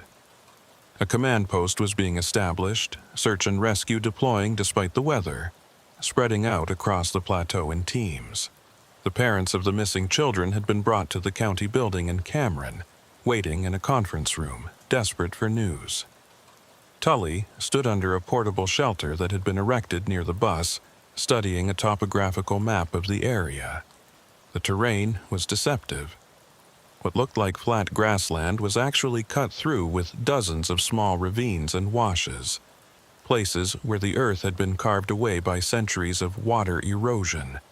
A child could be within 100 yards and remain completely hidden in one of those depressions. 4 children could be sheltering from the rain, lost and scared, calling out for help that wouldn't reach beyond the sound of the storm. But he kept thinking about those voices he'd heard, the laughter that seemed to come from everywhere at once. That hadn't sounded like children lost and scared. That had sounded like children playing, carefree and happy, completely unaware of the panic their disappearance had caused. Mercy came through on the radio again. Ward, the contract company says Patricia Voss called in sick yesterday morning, said she had the flu and wouldn't be driving her route. They assigned a substitute driver. Patricia was supposed to return to work tomorrow. Her supervisor says it's the first sick day she's taken in 3 years. What about her personal vehicle? She drives a 2014 Ford Explorer, gray. I'm putting out a bolo now. Tully thought about the timeline. Patricia called in sick yesterday, which meant she'd been unaccounted for at least 36 hours. The bus appeared on Highway 89 sometime between this morning and early afternoon. The children disappeared from Marble Canyon Elementary, which was 40 miles east of here. How did they get from the school to this bus? The elementary school had confirmed their regular contracted bus had picked up students this morning, dropped them off, made all its runs normally. The missing children should have been in class all day. He called the school directly, getting the principal on the line. This is Sheriff Tully. I need you to check your attendance records very carefully. The 4 missing children, when exactly were they marked absent? There was a pause, the sound of papers rustling. Sheriff, that's the strange thing. They were marked present for morning classes. It wasn't until the afternoon dismissal that anyone realized they were gone. The teacher assumed they'd gone to the library or the nurse's office. By the time we did a full building search, it was after 3 o'clock. So they disappeared sometime between lunch and dismissal. It appears so. But Sheriff, we've reviewed all our security footage. Those children never left the building. They're not on any of the exit cameras. They just vanished from inside the school. Tully thanked the principal and ended the call, his mind racing. Children who vanished from a locked school building and turned up in a bus that shouldn't exist, 40 miles away across empty plateau country. None of it made sense through any rational framework. Deputy Martinez approached, holding an evidence bag. Sheriff, we found this on one of the bus seats. Thought you should see it." Inside the bag was a photograph, old and faded, showing a family. Tully recognized Patricia Voss, younger, smiling, standing next to a man who must have been Garrett. But what caught his attention was the background. They were standing in front of a yellow school bus, the same bus he was looking at now, and between them were 4 children. Not their children. The ages weren't right. These looked like children they were posing with, maybe students on a field trip or a church group. But something about the image disturbed him. The children's faces were slightly blurred, as if they'd moved just as the shutter clicked, and their expressions, even through the blur, seemed wrong somehow. Too happy, almost manic, like the exaggerated smiles in old photographs where subjects held their pose too long. He turned the photograph over. Written on the back in faded ink, "Last trip, June 2009. May we find our way home." June 2009 was when the bus had been decommissioned. Tully felt a chill that had nothing to do with the rain. Last trip. May we find our way home. What had happened on that last trip? "Martinez, get on the phone with Plateau Unified. I need to know everything about this bus's final route in June 2009. Where it went, who was on it, any incidents reported." Everything. The storm was intensifying, lightning striking close enough that the thunder was immediate and deafening. The search and rescue teams were reporting 0 visibility, forcing them to suspend operations until the weather cleared. The children, if they were out there, would be exposed to this, hypothermia setting in fast at this elevation and temperature. Tully made a decision. "Sutherland, I want every available unit doing a grid search along Highway 89, 5 miles in each direction from this location. Focus on ravines, washes, any natural shelter. Martinez, stay with the bus, process everything. I'm going to check something." "Where are you going, Sheriff?" Sutherland asked. "I'm going to find where Garrett Voss went off the road." He pulled up the coordinates Mercy had sent him and started driving north.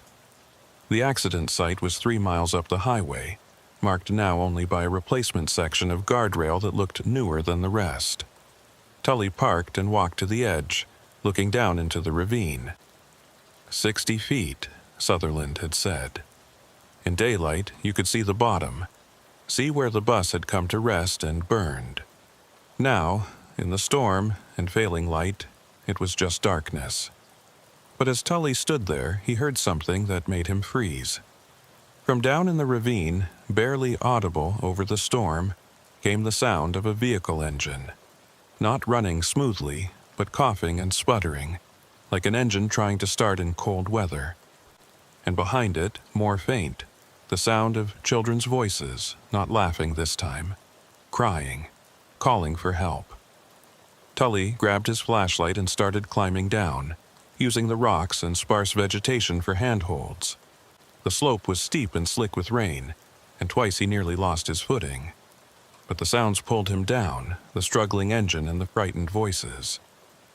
At the bottom of the ravine, he found himself in a rocky channel where water was starting to flow from the storm runoff. His flashlight beam swept across the space, revealing nothing but boulders and scrub brush. No vehicle, no children. But the sounds continued, seeming to come from the rocks themselves.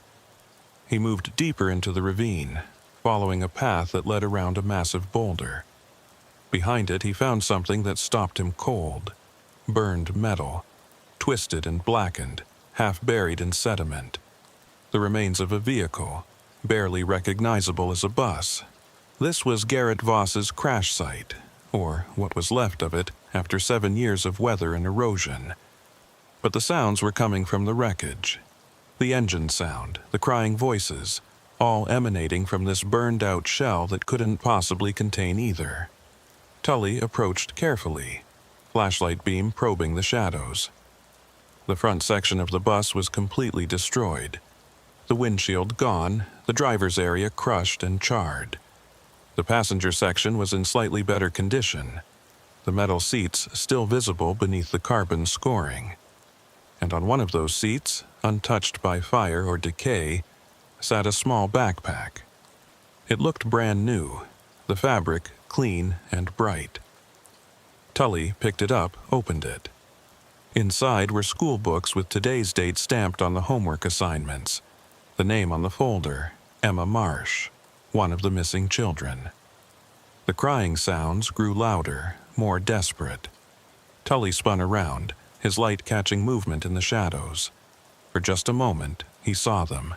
4 children, standing at the edge of his flashlight beam, their forms translucent and flickering like bad television reception. They were soaking wet, shivering, reaching toward him with small hands. Their mouths moved, forming words he could barely hear over the storm. "Help us. We can't find the way. She promised to take us home." Then they were gone, vanished like they'd never been there. Tully stood alone in the ravine with Emma Marsh's backpack. The rain pouring down, the burned-out wreckage of Garrett Voss's bus looming behind him like a monument to tragedy. His radio crackled with Mercy's voice. "Ward, Martinez got the records from the district. That bus's last trip in June 2009 was a field trip to Sunset Crater. Patricia Voss was the driver. She had 4 students on board. The trip was uneventful according to the reports. Everyone returned safely. But Ward, here's what's strange. The district has no record of who those 4 students were. The permission slips are missing. The roster was never filed properly. It's like they deliberately didn't document who was on that bus." Tully climbed back up to the highway, his mind working through impossible scenarios. Patricia had driven the bus on its last trip with 4 children whose identities weren't recorded. Now, 9 years later, 4 different children had vanished, and Patricia had disappeared with them. The bus that had been destroyed in the crash had somehow appeared on the highway intact, with the missing children's belongings inside. He drove back to the scene where Martinez was still processing the bus. The rain was starting to ease, the storm moving east across the plateau. In the clearing sky, stars were becoming visible, cold and distant. "Martinez, check those backpacks again. I need to know if anything else is in them besides school materials." She went through each pack methodically. In the bottom of Sarah Kellerman's backpack, wrapped in plastic to protect it from moisture, she found an old Polaroid photograph. It showed 4 children, different children than the ones in the earlier photo, standing in front of a school bus, the same bus they were searching now. On the back was written, "Field Trip, June 2009. "Sheriff," Martinez said slowly, "these are the children from that last trip. The ones whose names weren't recorded. I recognize one of them. This girl here with the red hair. That's Amanda Sutherland, Frank Sutherland's daughter. She went missing in June 2009. Tully felt his world shift. Sutherland's daughter? He never mentioned. He doesn't talk about it. Nobody does. It's like the town made an agreement to pretend it never happened. Amanda and 3 other kids disappeared during a field trip. They were on a bus that left Sunset Crater and never arrived back at school. Massive search went on for weeks. The kids were never found. No trace, no bodies, nothing. The driver was Patricia Voss. She claimed she dropped them at the school, watched them go inside. But teachers said the bus never arrived. Patricia nearly had a breakdown over it. Insisted she remembered the drop-off. Eventually, the investigation stalled. Some people thought Patricia had done something to those kids. Others thought they'd run away or been abducted. The case is still open, but nothing's happened in 9 years. Tully looked at the photograph in his hand, at the 4 children who'd been missing since 2009, and at the evidence of 4 different children missing now. "Mercy, get Sutherland on the radio. I need him back at this location immediately." While they waited, Tully walked through the timeline again. Patricia Voss drives 4 children on a field trip in June 2009. The children vanish. Patricia is suspected but never charged due to lack of evidence. She spirals into depression and isolation. Her husband, trying to escape the stigma and start fresh, takes the old bus and attempts to drive to California. He dies in a crash during a storm. Patricia stays in the area, eventually returns to driving school bus. And now, 9 years after the first disappearance, 4 more children vanish in circumstances that mirror the original incident. Sutherland arrived, his face ashen when Martinez showed him the photograph. "That's Amanda," he said, his voice breaking. "That's my daughter. Where did you find this?" "In the backpack of one of the children who disappeared today," Tully said. "Frank, I need you to tell me everything about that case. Everything that was kept out of the reports." Sutherland was quiet for a long moment, rain dripping from his hat brim. When he spoke, his voice was barely above a whisper. "Patricia didn't hurt those kids. I never believed she did. But something happened on that bus trip. Something nobody could explain. The kids who came back from that field trip, the ones who weren't missing, they all told the same story. They said Patricia pulled over along Highway 89 because she saw something on the road. She got out to check, and when she came back, she seemed different, like she was in a trance. She drove them to Sunset Crater like normal, but at the monument, 4 of the kids, including Amanda, said they wanted to wait in the bus. Patricia let them. When she came back from the visitor center with the rest of the group, those 4 were gone. Just vanished. Patricia searched, called for help, but they were gone. "What did she see on the road?" Tully asked. She never could say for sure. Kept describing it as a shimmer, like heat haze, but it was cloudy that day. She walked into it, and when she came out, she felt like time had jumped forward. The other kids said she was only gone for a minute, but she felt like it had been longer. Tully remembered the voices he'd heard, coming from everywhere and nowhere. The children appearing and disappearing in the ravine. The sense that reality was somehow thin here, that the normal rules didn't quite apply. The Plateau country had always had that reputation, places where people got lost in ways that defied explanation. Frank, where exactly did Patricia stop? Where did she see this shimmer? Sutherland pointed up the highway. "About a mile north of here, there's a turnout with a historical marker. She pulled over there." They drove to the location, all 3 of them crowded into Tully's vehicle. The turnout was small, just enough room for a vehicle to pull safely off the road. The historical marker was weathered and hard to read. Something about ancient trade routes and the indigenous peoples who'd lived here for centuries before European contact. Tully got out and walked the area, playing his flashlight across the ground. At first, he saw nothing unusual. Then Martinez called out, "Sheriff, over here." She was standing at the edge of the turnout, where the ground sloped down toward a shallow wash.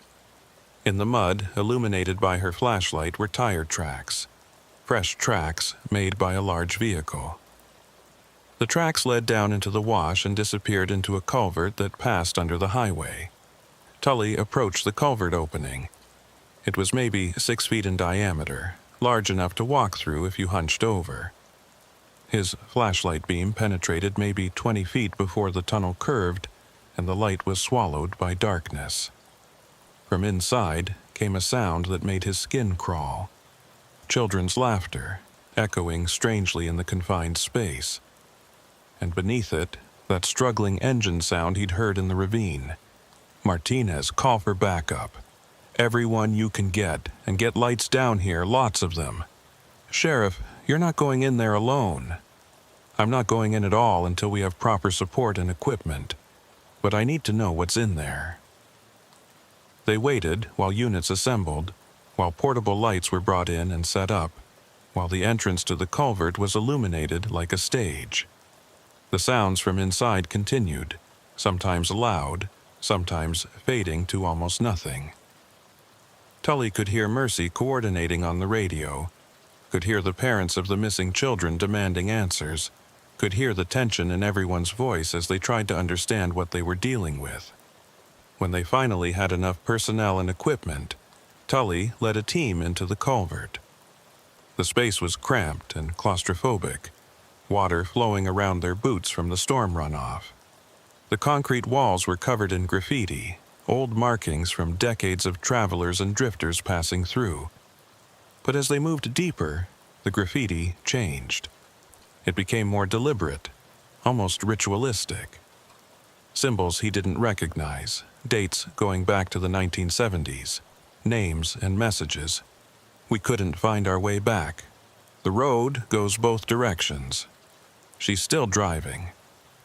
The culvert opened into a larger chamber where several drainage channels converged.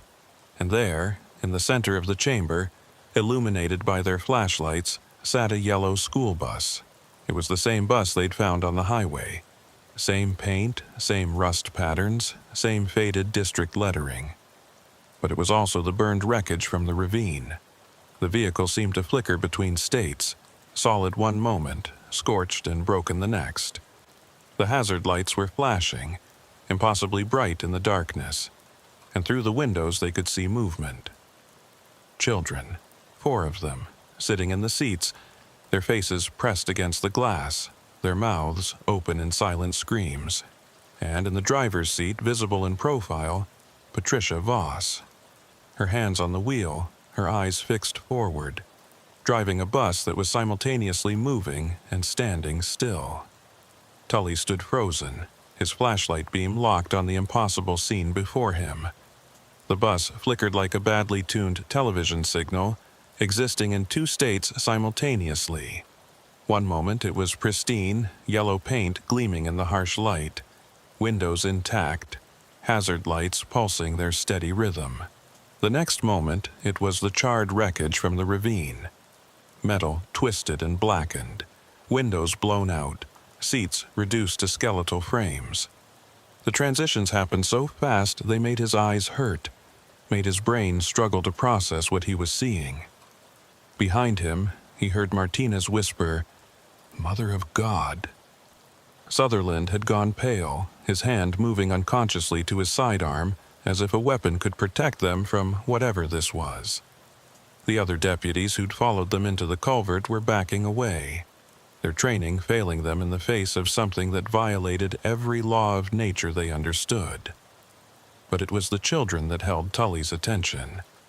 4 faces pressed against the windows, their features distorting as the bus flickered between states. In the intact version, they looked terrified but alive, their mouths forming words he couldn't hear, their small hands slapping against the glass. In the burned version, they were shadows, outlines of ash and carbon, still moving, still trapped. And Patricia Voss sat in the driver's seat, her body rigid, hands locked on the steering wheel. Her eyes were open but unseeing, fixed on some distant point only she could perceive. Her lips moved constantly, forming the same words over and over. Tully couldn't hear her through the glass and the strange distortion that surrounded the bus, but he could read her lips well enough. "I'm sorry, I'm sorry, I'm sorry." Tully forced himself to move forward, his boots splashing through the water that had collected in the drainage chamber. The air around the bus felt wrong, electric and cold, making his skin prickle with goosebumps despite the humidity. As he got closer, the flickering intensified, the transitions between states happening so rapidly that the bus seemed to vibrate with barely contained energy. "Sheriff, don't get any closer," Martinez called out, her voice tight with fear. "We don't know what that thing is or what it might do." But Tully kept moving. 4 children were in there, possibly still alive in some sense he didn't understand. He was sheriff of this county, sworn to protect its residents, and that oath didn't come with an exemption for situations that defied explanation. He approached the bus door, which hung open in the intact version, was blown off in the burned version. The flickering made it hard to judge distances, made each step feel like walking through a strobe light. He reached the door and looked up the steps into the interior.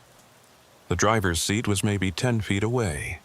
Patricia's head turned slowly toward him, the movement jerky and unnatural, like a puppet on strings. Her eyes focused on him, and Tully saw recognition there, along with something that looked like relief mixed with terror. Her mouth formed different words now. "Help them, please. They've been lost for so long." Tully tried to speak, found his throat dry. He swallowed and tried again.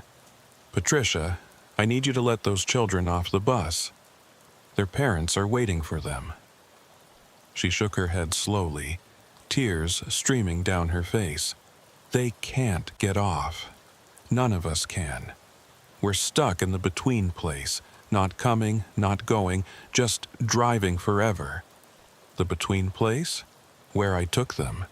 Where Garrett went. Where we all go when we don't know which road leads home.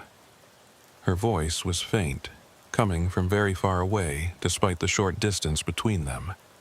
"I tried to bring them back. I tried so hard, but I got lost too. We're all lost now."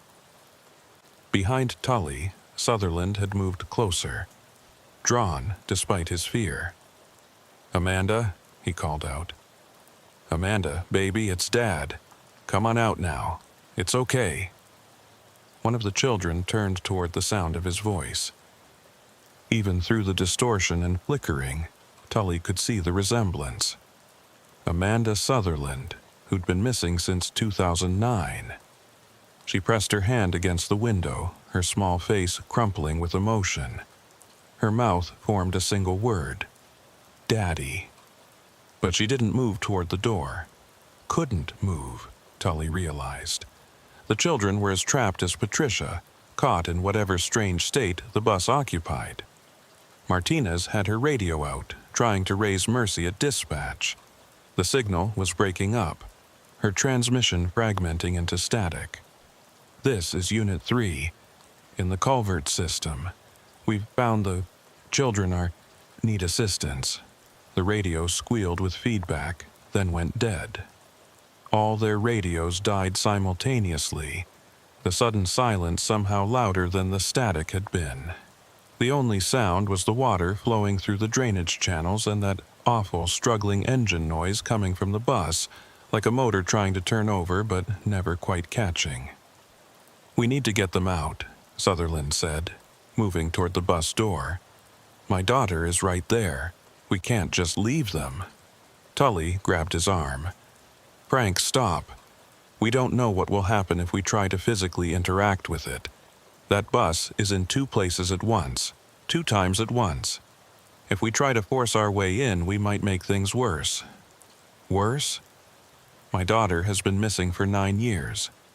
She's right there, 10 feet away. How could it possibly get worse?" Before Tully could answer, the bus flickered more violently, the transitions accelerating. For a moment, the intact version solidified completely, looking as real and solid as any vehicle Tully had ever seen. The hazard lights pulsed brighter, and the engine sound shifted, no longer struggling but roaring to life. Patricia's hands tightened on the wheel, and the bus lurched forward. Everyone jumped back as the vehicle moved, its tires somehow finding traction on the wet concrete floor of the drainage chamber. It rolled forward maybe 5 feet, then stopped, the engine dying back to that struggling sputter. But it had moved. The impossible bus had physically moved in the real world. "It's trying to drive," Martinez said. "She's trying to complete the route, trying to bring them home." Tully understood suddenly. Patricia hadn't kidnapped those children in 2009. She'd tried to bring them back, tried to complete her route, but something had gone wrong. They'd gotten caught in some kind of loop, endlessly attempting a journey they could never complete.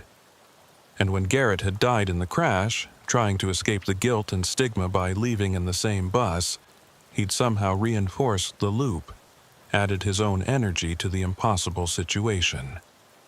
Now, Patricia was trying again, using the anniversary of the original disappearance. The same stretch of highway, the same conditions. She'd taken 4 more children, not out of malice, but because she thought she could fix it. Thought she could finally complete the route if she recreated the exact circumstances. But she'd only succeeded in adding more lost souls to the loop. "We need to help her complete the route," Tully said. "That's the only way to break this. She needs to finish what she started, needs to bring those children home." "How?" Sutherland demanded. "That bus can barely exist, let alone drive, and where would it even go? Home is 40 miles from here, and that thing is underground in a drainage culvert." Tully thought about the topographical maps he'd studied, about the network of washes and culverts that ran under and around the plateau. The indigenous peoples had used these routes for centuries, knowing paths through the landscape that modern maps didn't show. The historical marker at the turnout had mentioned ancient trade routes. Maybe Patricia had stumbled onto something older than the highway, older than the modern boundaries they'd drawn across the land. "Martinez, when we were processing the bus on the highway, you found maintenance records. What was the last entry?" She pulled out her notebook, flipping through pages until she found it. "June 15th, 2009. Final route check before decommissioning. Route 89 north Marble Canyon Elementary to Sunset Crater and return. Signed off by Patricia Voss." "And where are we now, relative to that route?" Martinez looked at the map on her phone, trying to get their GPS coordinates. The signal was weak, but functional. We're almost exactly at the midpoint. This drainage system runs parallel to Highway 89. If the bus was trying to complete its route underground, following the old water channels, it would pass through here on the way from Marble Canyon to Sunset Crater. Tully looked back at the bus, at Patricia's desperate face, at the children who'd been trapped for 9 years, and the ones who'd been missing for less than a day. A plan was forming in his mind. Insane and impossible, but the only thing that made sense given the insane impossibility they were dealing with. "We're going to guide her," he said. "We're going to light the path and make sure she can complete the route. If this bus is trying to drive through the drainage system, we're going to help it get where it's going." "Sheriff, that's crazy," Martinez said. "Even if we wanted to, we don't have the equipment or personnel to. Then we get them. Mercy's probably organizing a rescue operation topside right now. We redirect that operation. We map every culvert, every drainage channel between here and Sunset Crater. We place lights, we place personnel, we create a path for that bus to follow." Sutherland was staring at him like he'd lost his mind. "You want to help a ghost bus drive through the underground drainage system of the plateau. You have a better idea for getting your daughter back?" That shut Sutherland up. After a moment, he nodded slowly. Okay, let's say we try this. What's to stop the bus from just flickering out of existence or getting stuck again or trapping more people in its loop?" "Nothing," Tully admitted. "But doing nothing guarantees those children stay lost. At least this gives them a chance." They retreated from the bus, backing out of the drainage chamber and up through the culvert to the surface. The fresh air was a shock after the claustrophobic darkness below. Emergency vehicles still lined the highway, their lights painting the landscape in urgent colors. Mercy was there, coordinating with search and rescue teams, and her face flooded with relief when she saw Tully emerge. "Ward, thank God. Your radios went dead. We thought, what did you find down there?" "Something impossible." "Mercy, I need you to do something that's going to sound insane, and I need you to trust me enough to do it anyway." He explained his plan, watching her expression shift from relief to confusion to outright disbelief. But to her credit, she didn't dismiss him or suggest he'd been breathing too much carbon monoxide in the culvert. She just listened, asked clarifying questions, and then started making calls. Within an hour, they had teams mobilizing across the plateau. County engineers were pulling up maps of the drainage system, identifying every culvert and wash that connected the area where they'd found the bus to the vicinity of Sunset Crater. Search and rescue volunteers were being positioned at key points along the route, and Tully had called in every favor he had to get portable lighting equipment, the kind used for nighttime road construction, delivered to strategic locations. The parents of the missing children had been told that a rescue operation was underway, but not the details. How could Tully explain that their children were trapped in a bus that existed outside normal time and space, and that his plan to save them involved helping that bus complete an impossible underground journey? They'd think he'd lost his mind. He wasn't entirely sure they'd be wrong. By midnight, the network was in place. Lights marked the path through the drainage system like runway markers, glowing in the darkness. Teams were stationed at every culvert opening, ready to track the bus's progress if it moved. And Tully was back in the chamber where the bus sat flickering, along with Sutherland and Martinez. "This is either the bravest thing I've ever done or the stupidest," Martinez said, checking her equipment. "Probably both," Tully agreed. He approached the bus again, moving slowly, hands visible. Patricia's eyes tracked him, desperate and hopeful. "Patricia, we're going to help you. We've lit the path. You need to drive. You need to finish the route." "I don't know if I can." Her voice came from far away. "I've been trying for so long. Every time I think I'm close, I end up back here, back at the beginning. That's because you've been trying alone. This time, you have help. We're with you, all the way to the end." He pulled out his flashlight, the beam cutting through the darkness of the culvert beyond the chamber. "Follow the light, 1 foot at a time, 1 mile at a time. Don't think about the whole journey, just the next step." The bus flickered again, and for a moment the burned version dominated, charred and broken. But then it shifted back, and the engine sound changed. It was still struggling, but there was purpose to it now. A rhythm that suggested forward motion was possible. Patricia's hands moved on the wheel, turning it slightly. The bus began to roll forward, slow but steady, following Tully's flashlight beam out of the chamber and into the connecting tunnel. Tully walked backward, keeping the light steady, while Sutherland and Martinez followed on either side. The journey through the drainage system was surreal. The bus moved at maybe 5 miles an hour, never quite solid, never quite ghost, existing in that flickering between state. Water sloshed around its tires, or didn't, depending on which version was dominant at any given moment. The children inside pressed their faces to the windows, watching the tunnel walls slide past, hope and terror mingling in their expressions. Tully's radio crackled back to life as they moved away from the initial chamber. Mercy's voice came through clearer now. "Ward, we're tracking your progress. You're approaching Junction Point 3. Teams are in position." They emerged from the first culvert into a larger wash where 3 drainage channels converged. The teams Mercy had positioned were there, their lights illuminating the space like a stadium. The bus hesitated, and for a moment Tully thought it would stall, would get stuck in this new location and trap them all in an endless loop.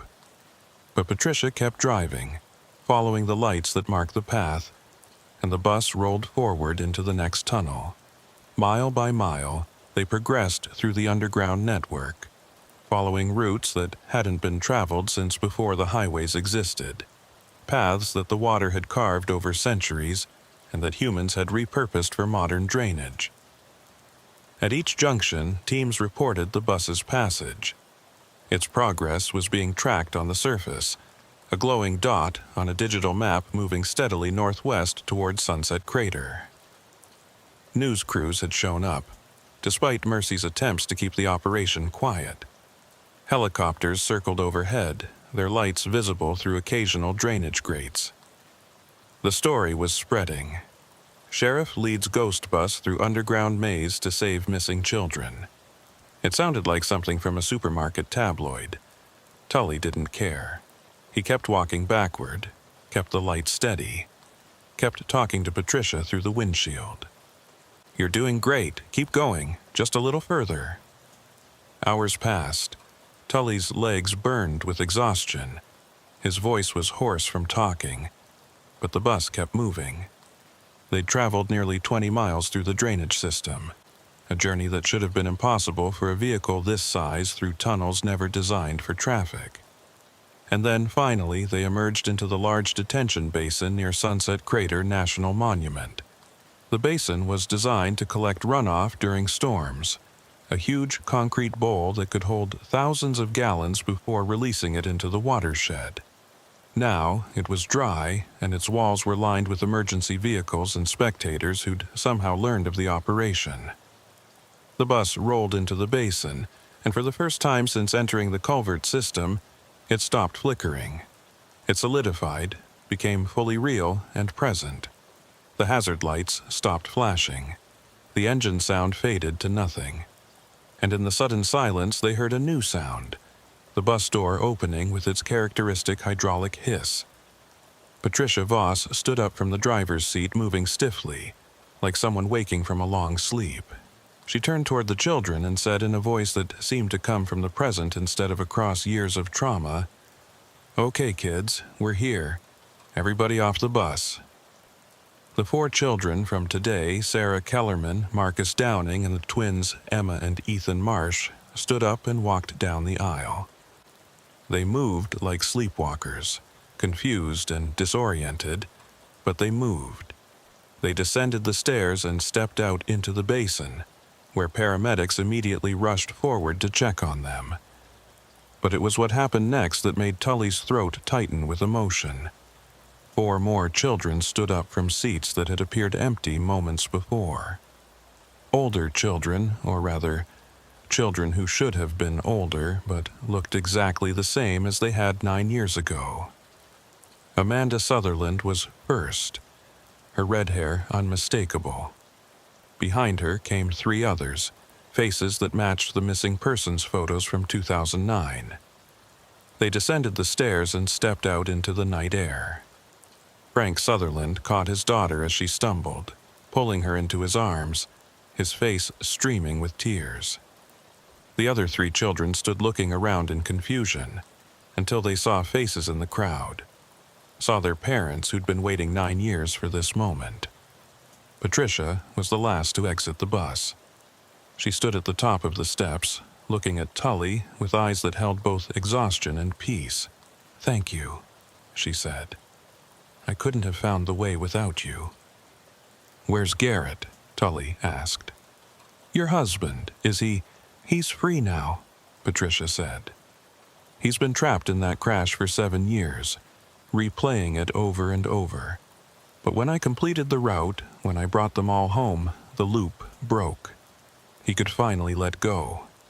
She looked back at the bus, and Tully saw something shift in the driver's seat, a shadow that might have been a man, raising a hand in farewell before fading completely.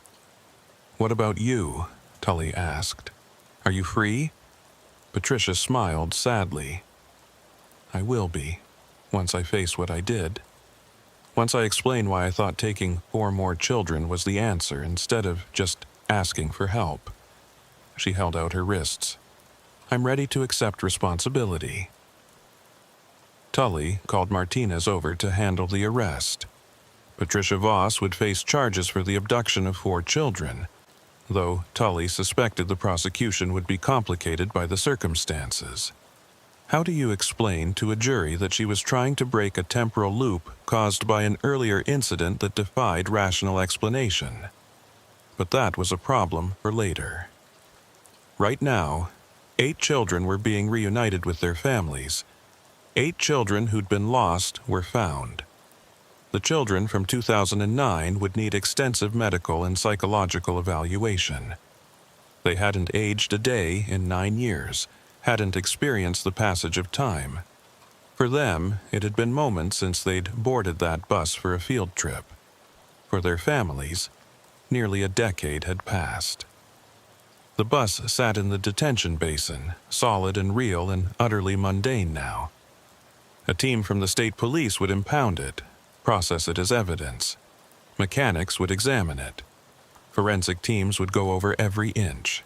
They'd find a decommissioned school bus that had somehow ended up at Sunset Crater after traveling 20 miles through drainage culverts barely large enough to accommodate it. They'd find no rational explanation, because none existed. Tully stood watching the reunions, the tears and embraces, the impossible joy of families made whole again. Mercy came to stand beside him, her face tired but satisfied. "We did it," she said.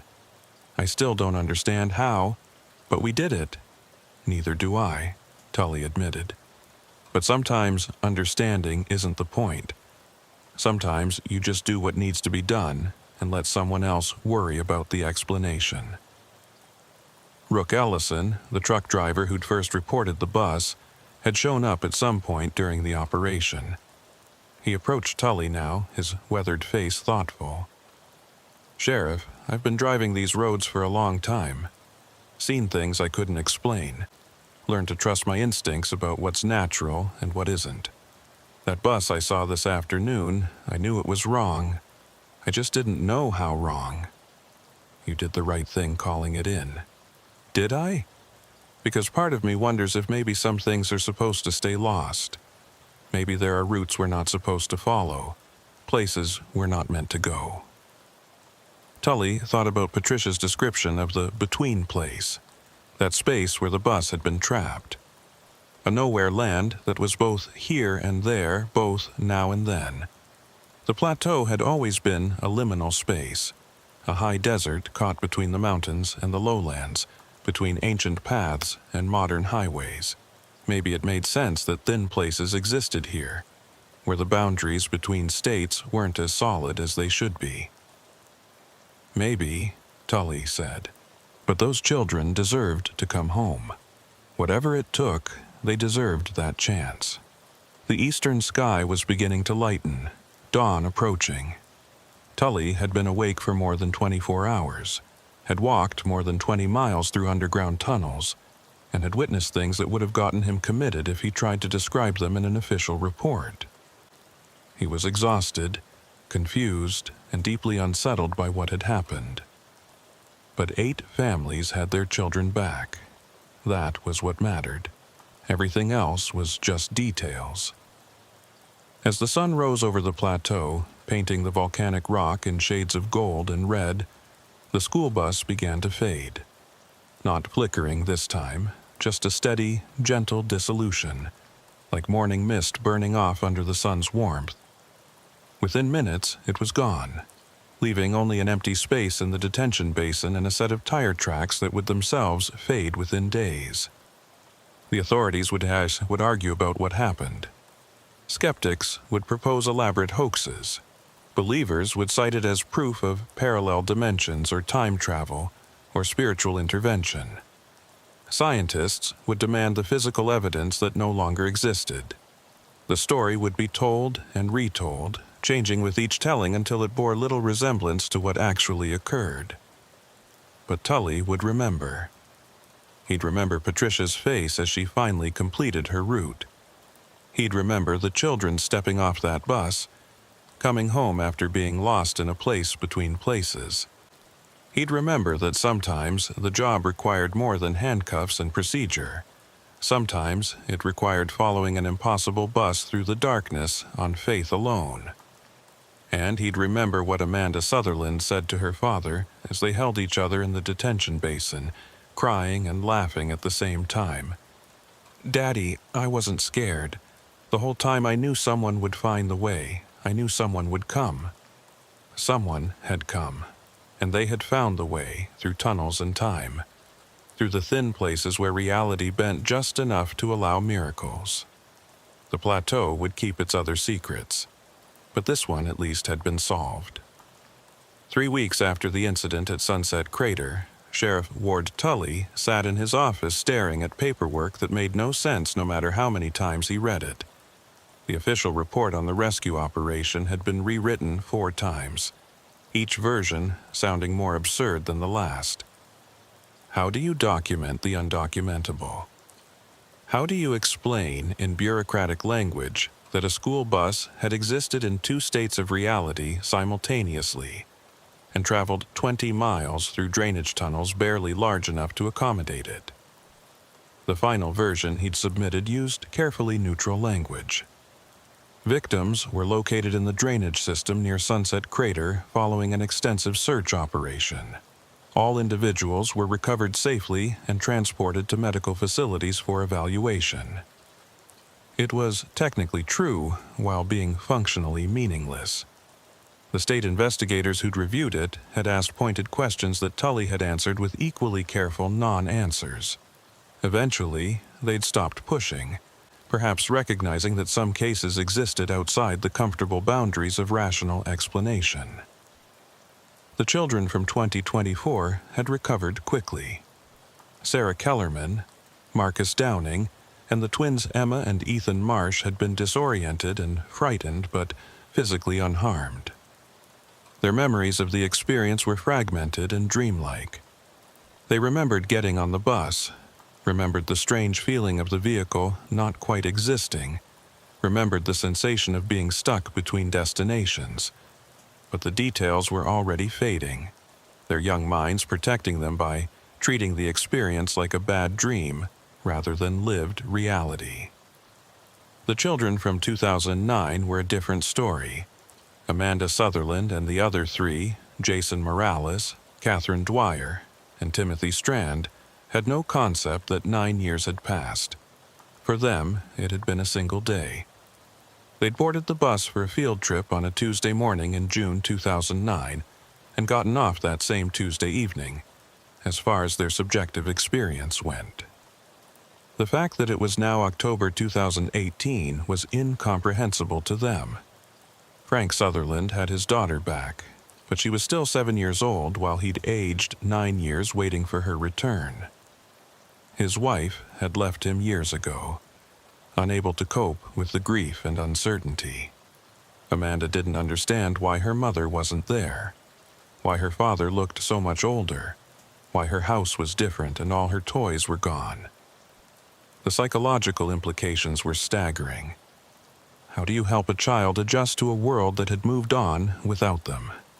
The state had assigned specialized counselors to all 8 children, people with experience in trauma cases, though Tully doubted any training program covered returned from temporal displacement. The families were coping as best they could, grateful to have their children back while struggling with the impossibility of the situation. Patricia Voss was being held in county lockup pending arraignment. The charges against her were complicated. She'd abducted 4 children, that much was clear. But her motivation had been to save the children from 2009, to finally complete the route and break the loop that had trapped them. The prosecutor was struggling with how to present the case. Do you charge someone with kidnapping when their intent was rescue? Do you prosecute someone for using supernatural means when the court system doesn't acknowledge the supernatural exists? Tully had visited Patricia twice since the incident. She was calm, almost serene, accepting of whatever punishment came. I did what I had to do, she'd told him. I took those children without permission, put them in danger. That's wrong, no matter what my reasons were. But those other children, the ones from 2009, they're home now. That's worth whatever price I have to pay. Tell me about the between place, Tully had asked during his second visit. What was it like? Patricia had been quiet for a long time before answering. It's hard to describe. It's like being stuck in a photograph in a single moment that never ends. You're aware of time passing around you, but you're not part of it. You're just there, frozen, watching the world move without you. Garrett was there too, trapped in his crash, dying over and over again. Every time I tried to drive the route, I'd see him burning, That's what hell is, Sheriff, not fire and torture, just being stuck in your worst moment forever. But he's free now. Yes. When we completed the route, when those children got off the bus, the loop broke. Garrett could finally move on. I felt him leave, felt him let go. He'd been holding on because he thought it was his fault, thought if he'd never taken the bus we wouldn't have been trapped. But it wasn't his fault. It was mine. I'm the one who stopped at that turnout, who walked into the shimmer. What was the shimmer? I don't know. A thin place, maybe. Somewhere, the boundaries aren't as solid as they should be. The indigenous peoples knew about places like that, marked them as sacred or dangerous or both. We just paved over them and pretended they didn't exist. She'd looked at him with eyes that had seen too much. But they do exist, Sheriff. And now you know it, too. Tully hadn't been able to argue with that. He did know. He'd seen things during that operation that couldn't be explained away or rationalized. The bus had existed in 2 states simultaneously. It had traveled through spaces too small to contain it. 8 children had returned from places outside normal time.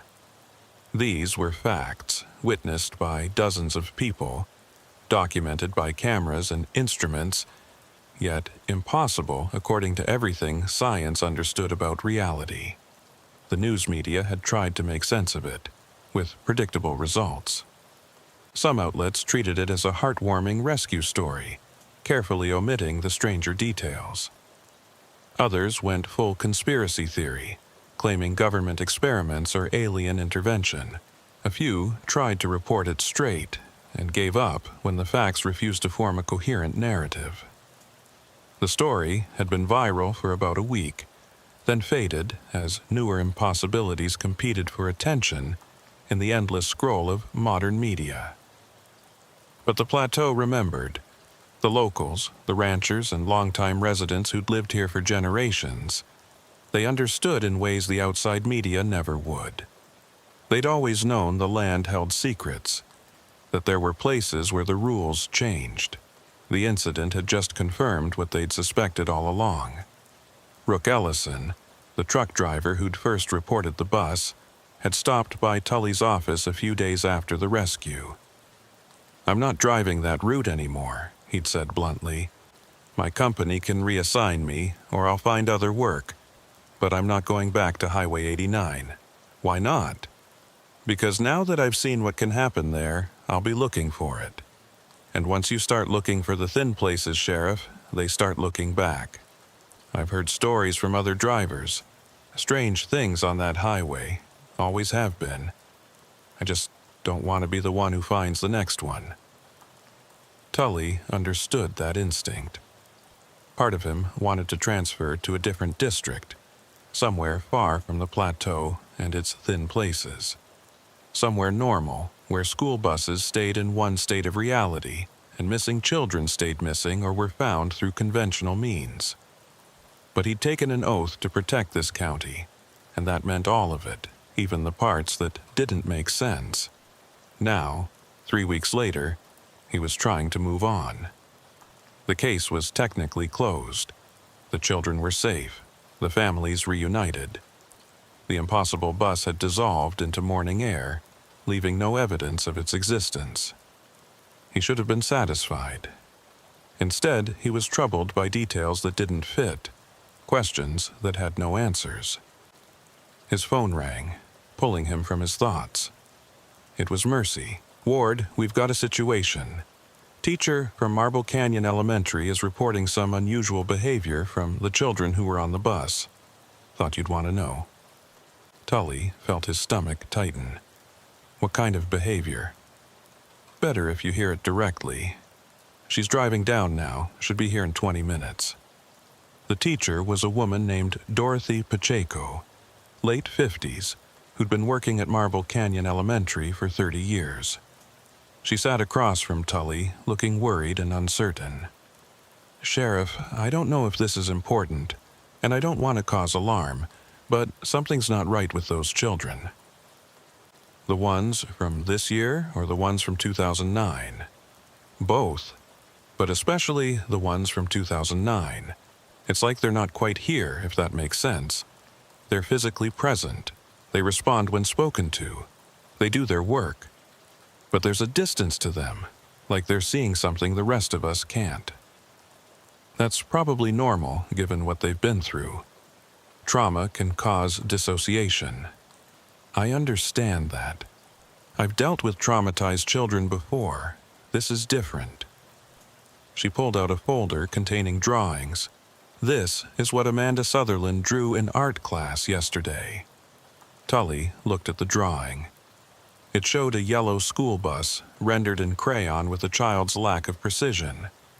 But surrounding the bus were other shapes, dark and indistinct, pressing in from all sides.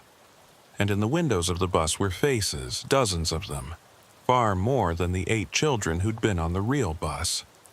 She said she was drawing her friends, Dorothy explained. When I asked who all these other people were, she said they were the ones who couldn't get off, the ones who are still riding. Tully felt cold. Did any of the other children draw similar pictures? Dorothy laid out more drawings. Jason Morales had drawn a highway that split into multiple paths, each path leading to a different colored bus. Catherine Dwyer had drawn what looked like a tunnel with lights, but the lights had faces in them. Timothy Strand had drawn something that took Tully a moment to understand. A school bus driving in a figure 8 loop, the same children visible in the windows each time around. And it's not just drawings, Dorothy continued. They talk about the bus like it's still there. Amanda asked me yesterday when the driver was coming back. I told her Patricia Voss was in jail, couldn't drive anymore. Amanda said, no, not that driver. The real driver. The one who's always been driving. What does that mean? I don't know. But Sheriff, there's something else. The children from this year, the ones who were only on the bus for a few hours, they're starting to act the same way, like something followed them back. After Dorothy left, Tully sat in his office trying to process what he'd been told. He'd assumed the rescue had been complete, that bringing the children home had ended the story. But what if it hadn't? What if something from that between place had come back with them? He drove out to Frank Sutherland's house that evening. Frank answered the door looking exhausted. The stress of adjusting to his daughter's return etched in every line of his face. Ward, everything okay? I need to talk to Amanda, if that's all right. Frank's expression darkened. Is this about her drawings? The school called me. I told them she's just processing trauma. It'll pass. Maybe, but I'd like to hear from her directly. Amanda was in the living room watching television shows that had been popular in 2009 because the current programming confused her. She looked up when Tully entered, her face brightening. Sheriff, you're the one who found us. That's right. Amanda, can I ask you some questions about your trip? The field trip, sure. Your teacher said you drew a picture of the bus with lots of faces in the windows. Can you tell me about that? Amanda's expression grew serious. Those are the other children, the ones who got on before us. Before you? You mean before 2009? I guess. Time is weird on the bus. It's all happening at once. We got on, and there were already kids there, and they said they'd been riding for a long time. And after we got on, more kids got on. It just kept going. Tully felt the cold sensation spreading through his chest. Amanda, those other children, are they still on the bus? She nodded. They couldn't get off. We could get off because someone came to find us, and because Ms. Voss finished the route. But the others, they don't have anyone looking for them, so they're still riding. Where's the bus now? Amanda looked at him like he'd asked a stupid question. It's still out there. It's always out there. You can't see it unless you need to. But it's there. After leaving Sutherland's house, Tully drove to Highway 89, to the turnout where Patricia had first stopped in 2009, where she'd seen the shimmer that had started everything. He parked and got out, standing in the cold October evening, looking at the historical marker that mentioned ancient trade routes. The sun was setting, painting the plateau in shades of orange and purple. The landscape looked peaceful, beautiful even. But Tully couldn't shake the feeling that he was being watched, that something was out there in the emptiness, waiting. His radio crackled. "Ward, this is Mercy. We've got a report of an abandoned vehicle on Highway 89 about 10 miles north of your position." Tully's hand tightened on the radio. "What kind of vehicle?" There was a pause. "Caller says it's a school bus. Yellow, older model. Hazard lights flashing. I'm en route." He drove north, his heart pounding, telling himself it would be a different bus, a coincidence, something explainable. But he knew better. He'd seen too much to believe in coincidences anymore.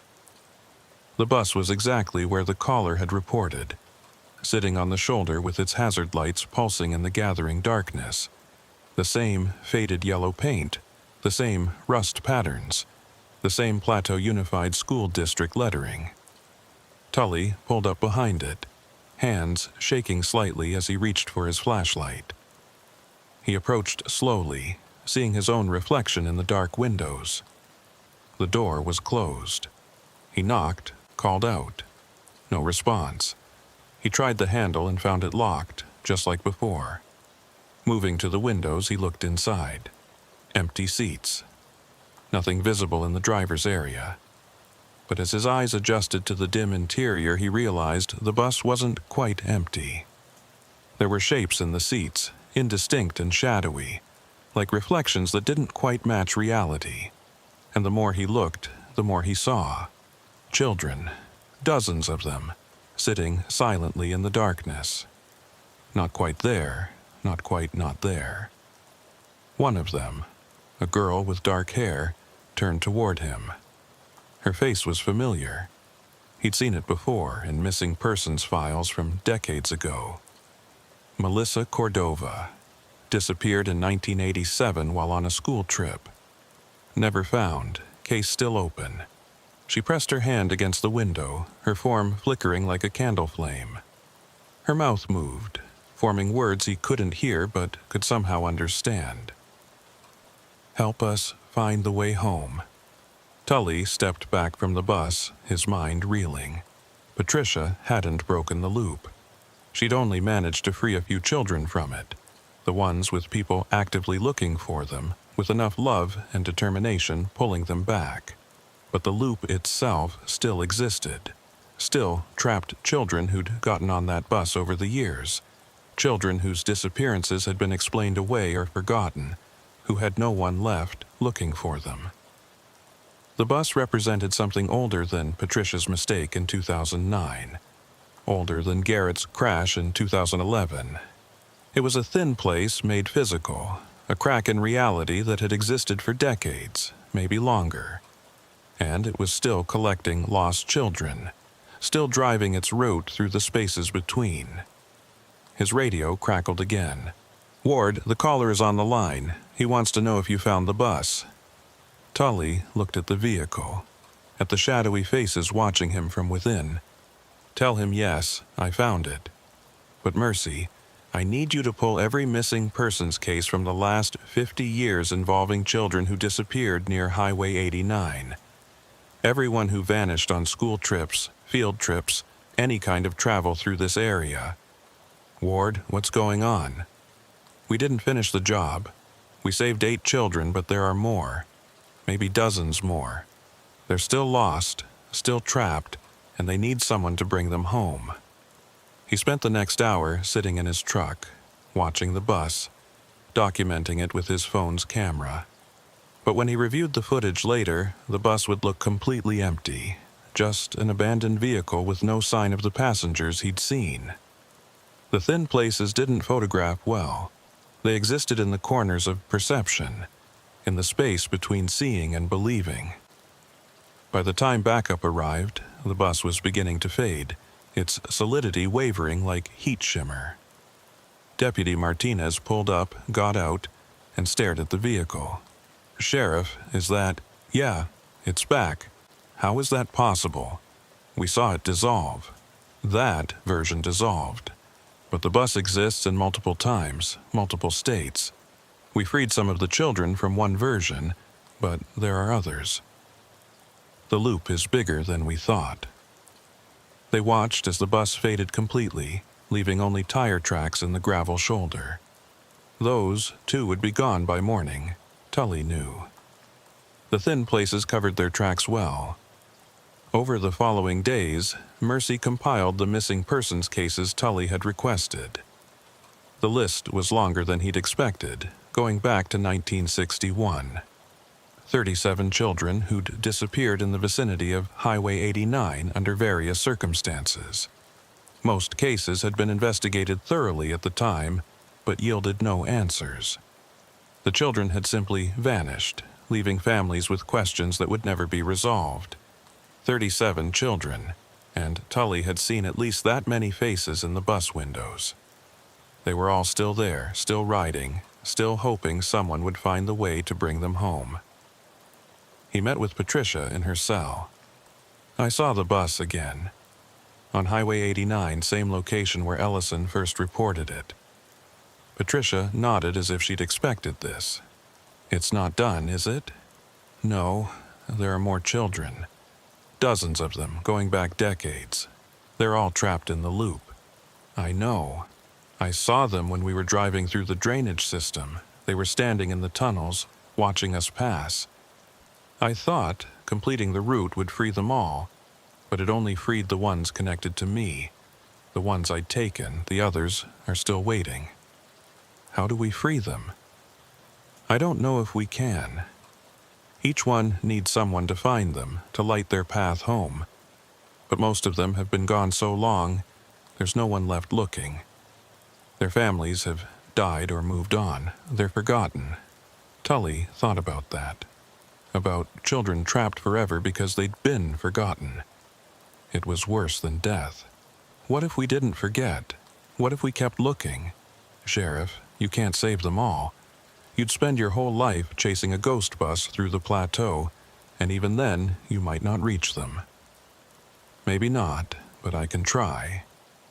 He started that night, pulling the file on the oldest case, a boy named Christopher Dalton who'd disappeared in 1961 during a Boy Scout camping trip.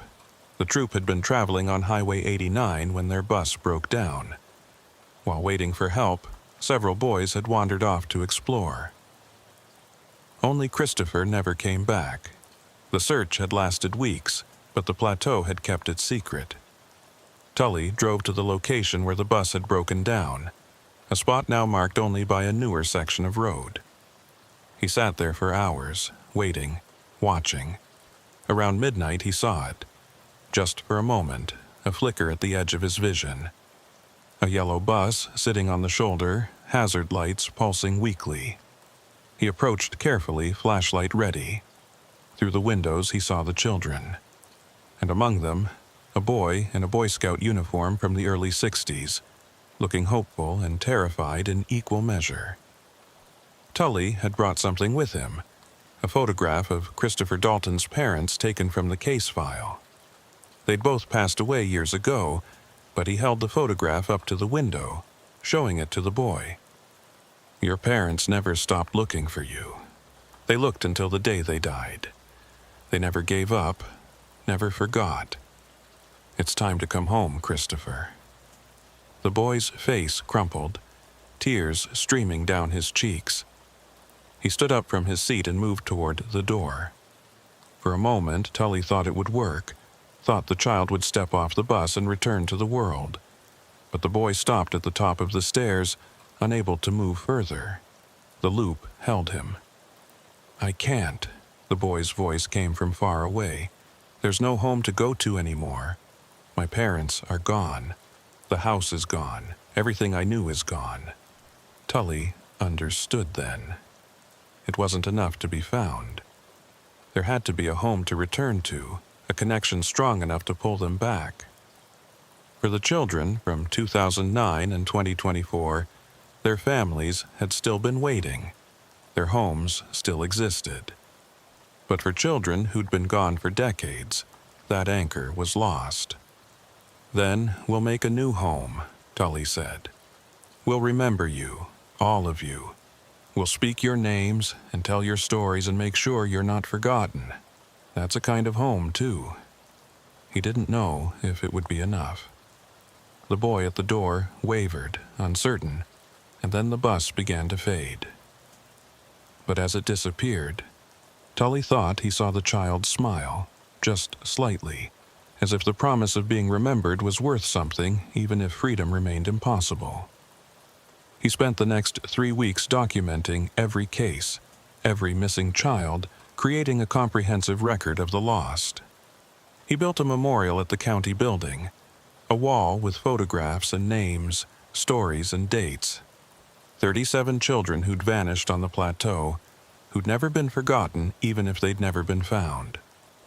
The families who remained were grateful, some crying as they saw their lost loved ones honored. But Tully knew the memorial served a deeper purpose.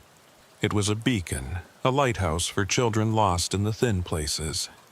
As long as someone remembered, as long as their names were spoken and their stories told, they weren't completely gone. The bus continued to appear on Highway 89, always at night, always with its hazard lights flashing. Reports came in regularly. Drivers calling 911 to report an abandoned school bus, always in slightly different locations. Tully responded to each call, approached each manifestation, spoke to the children inside even though he couldn't free them. It was Mercy who finally put words to what everyone was thinking. "Ward, you can't keep doing this. You're wearing yourself out chasing something you can't catch." "I'm not trying to catch it. I'm trying to bear witness. Someone has to." "Why? Why does it have to be you?" "Because I've seen them. I know they're there. Once you know, you can't unknow. You can't just walk away and pretend the thin places don't exist." Rook Ellison had been right. Once you started looking for the thin places, they looked back. But Tully had made his choice. He would keep looking, keep documenting, keep speaking the names of the lost. It wouldn't save them, but it would mean they weren't alone in the darkness. 6 months after the incident at Sunset Crater, on a cold March evening, Tully sat in his truck at the turnout where it had all started. The historical marker stood silent in the twilight, its words about ancient trade routes taking on new meaning. Those old routes hadn't disappeared. They'd just gone underground, become part of the drainage system, the thin places, the spaces between. And along those routes, the bus drove its endless loop, collecting the lost and the forgotten, the children who'd wandered into thin places and couldn't find their way home. It had been doing it for decades, maybe centuries in some form or another. It would probably continue long after Tully was gone. But as long as he was sheriff of this county, someone would be watching. Someone would respond to those 911 calls. Someone would stand at the window of that impossible bus and speak to the children inside, let them know they were seen. They were remembered. They were not forgotten. His radio crackled. "Ward, we've got another report. School bus on Highway 89, 10 miles south of Marble Canyon, hazard lights flashing." Tully started his engine. "I'm en route." As he drove through the gathering darkness, he thought about something Amanda Sutherland had said during one of his visits. The bus goes in a circle. It's always looking for the way home, but there are too many homes to find. So it just keeps driving, hoping someday it'll get all the way around. Maybe that's all any of them could do. Keep driving, keep searching, keep hoping that someday the circle would close and the lost would find their way home. Until then, someone had to bear witness.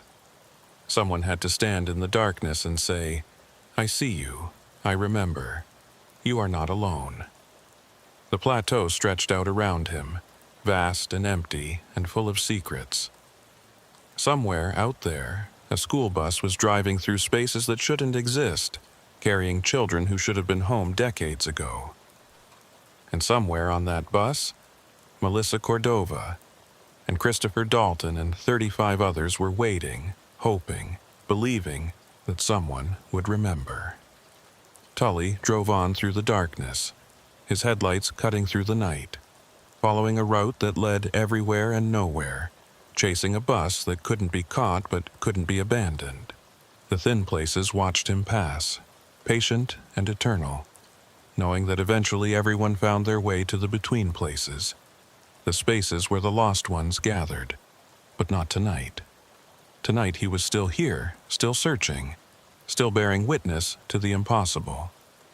And as long as he kept searching, the children on that bus had hope. It might not be enough to free them, but it was enough to keep them from being forgotten. And in the thin places of the plateau, between the mundane and the impossible, between remembering and forgetting, hope was its own kind of home. The radio crackled again. "Ward, the caller is asking if you found it." Ahead in the darkness, hazard lights pulsed their steady rhythm. A yellow school bus sitting on the shoulder, waiting. Always waiting. "Yeah," Tully said quietly into the radio. "I found it. Tell them I'm at the scene." He pulled over behind the bus and reached for his flashlight, preparing to do what he'd been doing for months now, what he would probably do for the rest of his career. Bear witness. Remember. Refuse to let the lost remain forgotten.